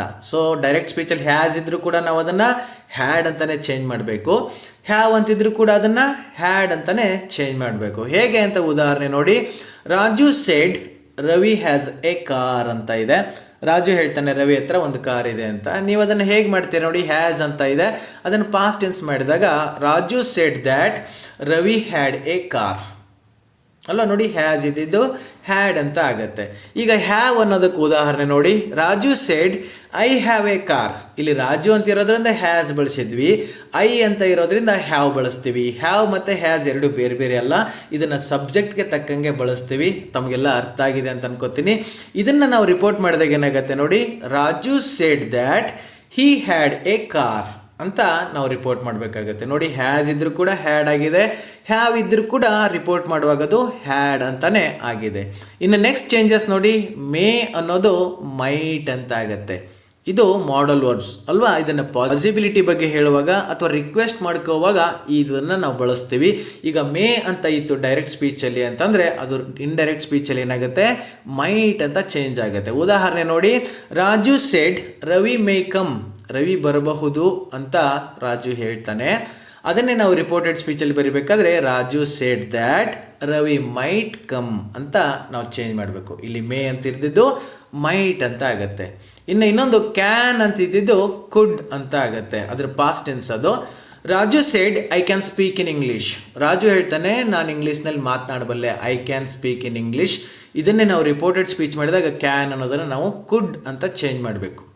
Raju said that he could speak in English ಅಂತ ನಾವು ಹೇಳಬೇಕು ಅಲ್ವಾ.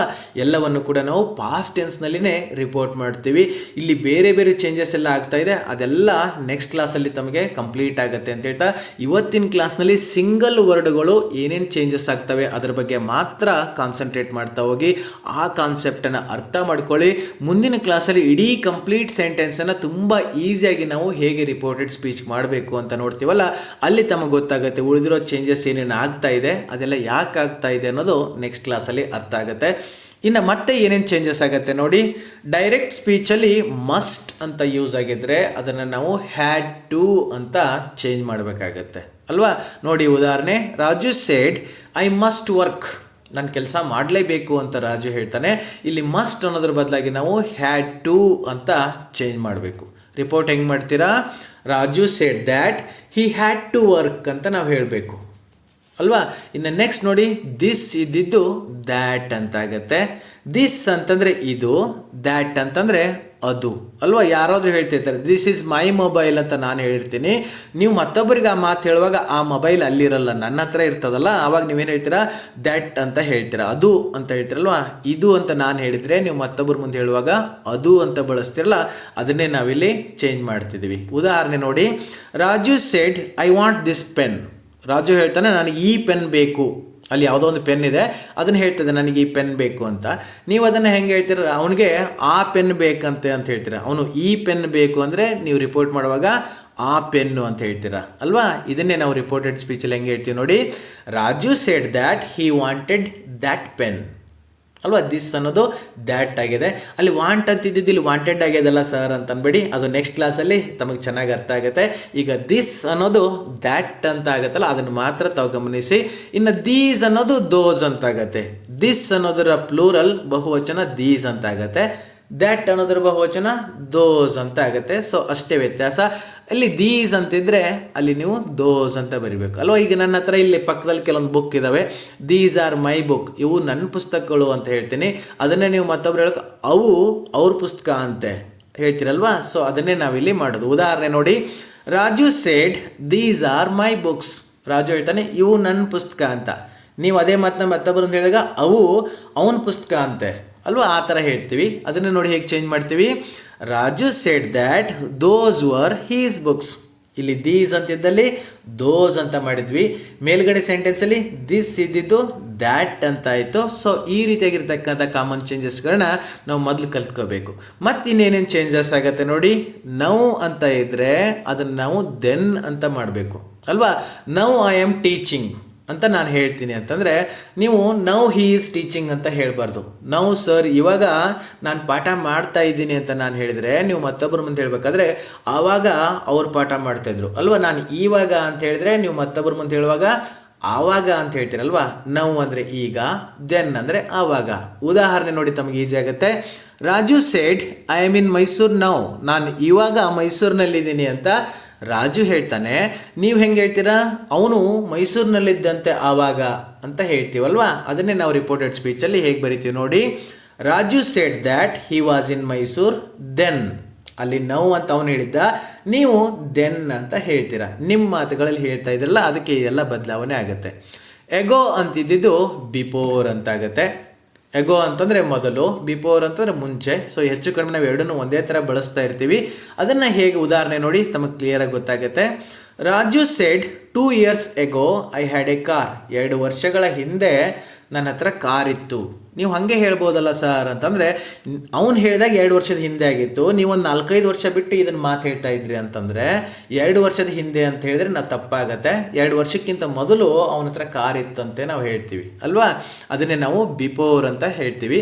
ರಿಪೋರ್ಟೆಡ್ ಮಾಡುವಾಗ ಹೆಂಗಾಗುತ್ತೆ ನೋಡಿ, Raju said that 2 years before he had A car ಅಲ್ವಾ. ಅವ್ನು ಯಾವಾಗ ಹೇಳಿದ್ನಲ್ಲ ಆ ಮಾತನ್ನ, ಅದಕ್ಕಿಂತ 2 ವರ್ಷದ ಹಿಂದೆ ಅವನ ಹತ್ರ ಕಾರ್ ಇತ್ತಂತೆ ಅಂತ ನಾವು ಹೇಳ್ದಂಗೆ ಆಗುತ್ತೆ ಅಲ್ವಾ. ನೋಡಿ ಎಷ್ಟೊಂದು ವ್ಯತ್ಯಾಸ ಆಗುತ್ತೆ ಮೀನಿಂಗಲ್ಲಿ. ನೆಕ್ಸ್ಟ್ ಏನು ಚೇಂಜ್ ಆಗುತ್ತೆ ನೋಡಿ, ಡೈರೆಕ್ಟ್ ಸ್ಪೀಚಲ್ಲಿ ಟುಡೇ ಅಂತ ಯೂಸ್ ಆಗಿದ್ರೆ ಅದನ್ನು ನಾವು ದ್ಯಾಟ್ ಡೇ ಅಂತ ರಿಪೋರ್ಟ್ ಮಾಡಬೇಕಾಗತ್ತೆ ಅಲ್ವಾ. ನಾನು ಇವಾಗ ಮೈಸೂರಿನಲ್ಲಿದ್ದೀನಿ ಇವತ್ತು ಅಂತ ಹೇಳಿದ್ರೆ, ನೀವು ಅದನ್ನು ಯಾರ್ದಾದ್ರೂ ಮುಂದೆ ಹೇಳಬೇಕಾದ್ರೆ ಅವರು ಅವತ್ತು ಮೈಸೂರಿನಲ್ಲಿದ್ರು ಅಂತ ಹೇಳ್ತೀರಾ ಅಲ್ವಾ. ನಾನು ಇವತ್ತು ಅಂತ ಹೇಳಿರ್ತೀನಿ, ನೀವು ರಿಪೋರ್ಟ್ ಮಾಡುವಾಗ ಅವತ್ತು ಅಂತ ಹೇಳ್ತಿರಲ್ಲ, ಇದೇ ಚೇಂಜಸ್ ಇಲ್ಲಾಗತ್ತೆ. ಉದಾಹರಣೆ ನೋಡಿ, Raju said I am in Mysuru today, ನಾನಿವತ್ತು ಮೈಸೂರಿನಲ್ಲಿದ್ದೀನಿ ಅಂತ ರಾಜು ಹೇಳಿರ್ತಾನೆ. ಈ ಮಾತುಗಳನ್ನ ಮತ್ತೊಬ್ಬರ ಮುಂದೆ ಹೇಳುವಾಗ ನಾವು ಹೆಂಗೆ ಹೇಳ್ತೀವಿ, ಅವನು ಅವತ್ತು ಮೈಸೂರಿನಲ್ಲಿದ್ದ ಅಲ್ವಾ, ಅವತ್ತು ಅಂತ ಹೇಳ್ತೀವಿ. ಅವನು ಇವತ್ತು ಅಂತ ಹೇಳಿರ್ತಾನೆ, ನಾವು ಅವತ್ತು ಅಂತ ಹೇಳ್ತೀವಿ. ಅದನ್ನೇ ರಿಪೋರ್ಟೆಡ್ ಸ್ಪೀಚಲ್ಲಿ ಹೇಗೆ ಬರೆಯೋದು ನೋಡಿ, Raju said that he was in Mysore that day, ಆ ದಿನ ಅಂತ ಹೇಳ್ಬೇಕು ನಾವು ಅಲ್ವಾ. ಇಲ್ಲಿ ಟುಡೇ ಅಂತ ಅಷ್ಟೇ ಅಲ್ಲ, ದಿಸ್ ಮಂತ್ ಇದ್ರೆ ನೀವು ದ್ಯಾಟ್ ಮಂತ್ ಅಂತ ಹೇಳಬೇಕು, ದಿಸ್ ವೀಕ್ ಅಂತಿದ್ರೆ ದ್ಯಾಟ್ ವೀಕ್ ಅಂತ ನೀವು ಹೇಳಬೇಕು. ಟು ನೈಟ್ ಅಂತ ನಾನೇನಾದ್ರು ಹೇಳಿದರೆ ನೀವು ದ್ಯಾಟ್ ನೈಟ್ ಅಂತಲೇ ರಿಪೋರ್ಟ್ ಮಾಡಬೇಕಾಗತ್ತೆ. ಇಲ್ಲಿ ಟುಡೇ ಅಂದ ತಕ್ಷಣ ಇದಷ್ಟೇ ಅರ್ಥ ಮಾಡ್ಕೊಳ್ಳೋಕೆ ಹೋಗಬೇಡಿ. ದಿಸ್ ಮಂತ್ ಇದ್ದರೆ ದ್ಯಾಟ್ ಮಂತ್ ಆಗುತ್ತೆ, ದಿಸ್ ವೀಕ್ ಅಂತಿದ್ರೆ ದ್ಯಾಟ್ ವೀಕ್ ಅಂತ ಆಗುತ್ತೆ. ಟುಡೇ ಬದಲಾಗಿ ಟು ನೈಟ್ ಅಂತ ನಾನು ಹೇಳಿದರೆ ನೀವು ರಿಪೋರ್ಟ್ ಮಾಡುವಾಗ ದ್ಯಾಟ್ ನೈಟ್ ಅಂತಲೇ ರಿಪೋರ್ಟ್ ಮಾಡಬೇಕು. ಇದನ್ನು ತಾವು ನೆನ್ಪಿಟ್ಕೊಳ್ಳಿ. ಇನ್ನು ಮತ್ತೆ ಕಾಮನ್ ಆಗಿ ಏನು ಚೇಂಜ್ ಆಗುತ್ತೆ ನೋಡಿ, ಡೈರೆಕ್ಟ್ ಸ್ಪೀಚಲ್ಲಿ ಎಸ್ಟರ್ಡೇ ಅಂತಿದ್ರೆ ಅದನ್ನು ರಿಪೋರ್ಟೆಡ್ ಸ್ಪೀಚಲ್ಲಿ ಮಾಡುವಾಗ ನಾವು ದ ಪ್ರೀವಿಯಸ್ ಡೇ ಅಂತ ಮಾಡ್ತೀವಿ ಅಲ್ವಾ. ನಾನು ಹೇಳ್ತೀನಿ ನಿನ್ನೆ ನಾನು ಮೈಸೂರಿನಲ್ಲಿದ್ದೆ ಅಂತ ಹೇಳಿರ್ತೀನಿ, ನೀವೊಂದು 4-5 ದಿನ ಆದಮೇಲೆ ಅದನ್ನೇ ಮತ್ತೊಬ್ಬರು ಮುಂದೆ ಹೇಳ್ತೀರ, ಸರ್ ಹೇಳಿದರು ನಿನ್ನೆ ಅವ್ರು ಮೈಸೂರಿನಲ್ಲಿದ್ದರೆ ಅಂತಂದರೆ ತಪ್ಪಾಗಿಬಿಡ್ತದೆ ಅಲ್ವಾ. ನಾವು ಹೇಳುವಾಗ ಹೇಳ್ತೀವಿ ಹಿಂದಿನ ದಿನ ಅವ್ರು ಮೈಸೂರಿನಲ್ಲಿದ್ದರು ಅಂತ ಹೇಳ್ತೀವಿ ಅಲ್ವಾ. ನಾವು ಎಸ್ಟರ್ಡೇ ಅಂತ ರಿಪೋರ್ಟ್ ಮಾಡೋಕ್ಕಾಗಲ್ಲ, ಪ್ರೀವಿಯಸ್ ಡೇ ಅಂತಲೇ ಮಾಡಬೇಕು. ಉದಾಹರಣೆ ನೋಡಿ ತಮಗೆ ಗೊತ್ತಾಗುತ್ತೆ. Raju shed yesterday I eight an ice cream ಅಂತ ಹೇಳ್ತಾನೆ ರಾಜು. ನಿನ್ನೆ ನಾನು ಒಂದು ಐಸ್ ಕ್ರೀಮ್ ತಿಂದೆ ಅಂತ ಹೇಳ್ತಾನೆ. ನೀವು ಅದನ್ನ ಹೆಂಗೆ ಹೇಳ್ತೀರಾ, ಹಿಂದಿನ ದಿನ ಅವನು ಐಸ್ ಕ್ರೀಮ್ ತಿಂದಿದ್ದಂತೆ ಅಲ್ವಾ, ಹಂಗೆ ಹೇಳ್ತೀವಿ ನಾವು. ಅದನ್ನೇ ನಾವು ರಿಪೋರ್ಟೆಡ್ ಸ್ಪೀಚಲ್ಲಿ ಹೆಂಗೆ ಚೇಂಜ್ ಮಾಡ್ತೇವೆ ನೋಡಿ, Raju said that the previous day he had eaten an ice cream. ಅಲ್ಲಿ ಏಟ್ ಅಂತ ಇದೆ, ಇಲ್ಲಿ ಹಿ ಹ್ಯಾಡ್ ಈಟನ್ ಅಂತ ಮಾಡಿದಿರಲ್ಲ ಸರ್ ಅಂದರೆ ಅದು ಸೆಂಟೆನ್ಸ್ಗಳನ್ನ ಚೇಂಜ್ ಮಾಡುವಾಗ ತಮಗೆ ನೆಕ್ಸ್ಟ್ ಕ್ಲಾಸಲ್ಲಿ ತುಂಬ ಈಸಿಯಾಗಿ ಅರ್ಥ ಆಗುತ್ತೆ. ಈಗ ತಾವು ಜಸ್ಟ್ ಎಸ್ಟರ್ಡೇ ಅನ್ನೋದು ಏನಾಗಿದೆ ಅಂತ ಮಾತ್ರ ಅಬ್ಸರ್ವ್ ಮಾಡ್ಕೊಳ್ಳಿ. ಅಲ್ಲಿ ಎಸ್ಟರ್ಡೇ ಅಂತ ಇದ್ದಿದ್ದನ್ನು ನಾವು ಪ್ರೀವಿಯಸ್ ಡೇ ಅಂತ ಮಾಡಿದ್ವಿ ಅಲ್ವಾ. ನಾನು ಲಾಸ್ಟ್ ಮಂತ್ ಅಂತ ಹೇಳಿದರೆ ಅದು ಪ್ರೀವಿಯಸ್ ಮಂತ್ ಅಂತ ಆಗುತ್ತೆ. ಲಾಸ್ಟ್ ವೀಕ್ ಅಂತ ಹೇಳಿದೆ ಅಂದರೆ ಅದು ಪ್ರೀವಿಯಸ್ ವೀಕ್ ಅಂತ ಆಗುತ್ತೆ. ಇವುಗಳನ್ನು ಕೂಡ ತಾವು ನೆನ್ಪಿಟ್ಕೊಳ್ಳಿ. ಎಸ್ಟರ್ಡೇ ಅಂದರೆ ದ ಪ್ರೀವಿಯಸ್ ಡೇ ಅಂತ ಅಷ್ಟೇ ಅನ್ಕೋಬೇಡಿ. ಲಾಸ್ಟ್ ಮಂತ್ ಇದ್ರೆ ಅದು ಪ್ರೀವಿಯಸ್ ಮಂತ್, ಲಾಸ್ಟ್ ವೀಕ್ ಅಂತಿದ್ರೆ ಪ್ರೀವಿಯಸ್ ವೀಕ್ ಅಂತ ಕೂಡ ತಾವು ಚೇಂಜ್ ಮಾಡ್ಕೋಬೇಕು. ಇನ್ನು ನೆಕ್ಸ್ಟ್ ಟುಮಾರೋ ಅಂತಿದ್ದು ದ ನೆಕ್ಸ್ಟ್ ಡೇ ಅಂತ ಆಗುತ್ತೆ, ದ ಫಾಲೋವಿಂಗ್ ಡೇ ಅಂತ ಆಗುತ್ತೆ. ಯಾಕೆ ಅಂದರೆ ನೋಡಿ, ನಾಳೆ ನಾನು ಮೈಸೂರಿಗೆ ಹೋಗ್ತೀನಿ ಅಂತ ನಾನು ಹೇಳಿದರೆ ನೀವೊಂದು 2-3 ದಿನ ಬಿಟ್ಕೊಂಡು ಹೇಳ್ತೀರಾ ನಾಳೆ ಅವರು ಮೈಸೂರಿಗೆ ಹೋಗ್ತಾರೆ ಅಂತ ಅಲ್ವಾ. ನಾನು ಹೇಳಿದ್ದು ಮಾರನೇ ದಿನ, ನೀವು ಹೇಳಿದ್ದು 2-3 ದಿನ ಬಿಟ್ಟು. ಅಲ್ಲಿ ನಾಳೆ ಅಂತ ಮತ್ತೆ ಬೇರೆ ಯಾವುದೋ ದಿನ ಆಗುತ್ತೆ. ಸೊ ಅದ್ರ ಬದಲಾಗಿ ನಾವು ಏನು ಹೇಳಬೇಕು, ಮಾರನೇ ದಿನ ಅವರು ಬೆಂಗಳೂರಿಗೆ ಹೋಗ್ತಾ ಇದ್ದಾರಂತೆ, ಮಾರನೇ ದಿನ ಅವರು ಮೈಸೂರಿಗೆ ಹೋಗ್ತಾ ಇದ್ದಾರೆ ಅಂತ. ಸೊ ನಾವು ನಾಳೆ ಅನ್ನೋದ್ರ ಬದಲಾಗಿ ಮಾರನೇ ದಿನ ಅಂತ ಹೇಳ್ತೀವಲ್ಲ, ಸೊ ಅದನ್ನೇ ನಾವಿಲ್ಲಿ ಮಾಡ್ತಾ ಇದ್ದೀವಿ.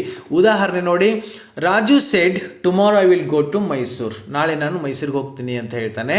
ಅದನ್ನೇ ನಾವು ರಿಪೋರ್ಟ್ ಮಾಡುವಾಗ ಟುಮಾರೋ ಬದಲಾಗಿ ಏನು ಬಳಸ್ತೀವಿ ನೋಡಿ, Raju said that the next day he would go to Mysuru ಅಲ್ವಾ. ನಾವು ಟುಮಾರೋ ಅಂತ ಹೇಳಲ್ಲ, ದ ನೆಕ್ಸ್ಟ್ ಡೇ ಅಂತ ಹೇಳ್ತೀವಿ. ನೆಕ್ಸ್ಟ್ ಏನೇನು ಚೇಂಜಸ್ ಆಗುತ್ತೆ ಅನ್ನೋದನ್ನು ಸ್ವಲ್ಪ ಅಬ್ಸರ್ವ್ ಮಾಡ್ಕೊಳ್ಳಿ. ಡೈರೆಕ್ಟ್ ಸ್ಪೀಚಲ್ಲಿ ಡೂ ಅಥವಾ ಡಸ್ ಅಂತಿದ್ರೆ ಅದು ಇಂಡೈರೆಕ್ಟ್ ಸ್ಪೀಚಲ್ಲಿ ಡಿಡ್ ಅಂತ ಆಗುತ್ತೆ. ಇಲ್ಲಿ ಡೋಂಟ್ ಅಥವಾ ಡಸಂಟ್ ಅಂತಿದ್ರೆ ಅದು ಡಿಂಟ್ ಅಥವಾ ಡಿಡ್ ನಾಟ್ ಅಂತ ಆಗುತ್ತೆ. ಇಲ್ಲಿ ಡಿಡ್ ಅಂತ ಇತ್ತು ಡೈರೆಕ್ಟ್ ಸ್ಪೀಚಲ್ಲಿ ಅಂದರೆ ಹ್ಯಾಡ್ ಡನ್ ಅಂತ ಆಗುತ್ತೆ. ಹ್ಯಾಸ್ ಅಥವಾ ಹ್ಯಾವ್ ಡನ್ ಅಂತಂದರೆ ಅದು ಹ್ಯಾಡ್ ಡನ್ ಅಂತ ಆಗುತ್ತೆ.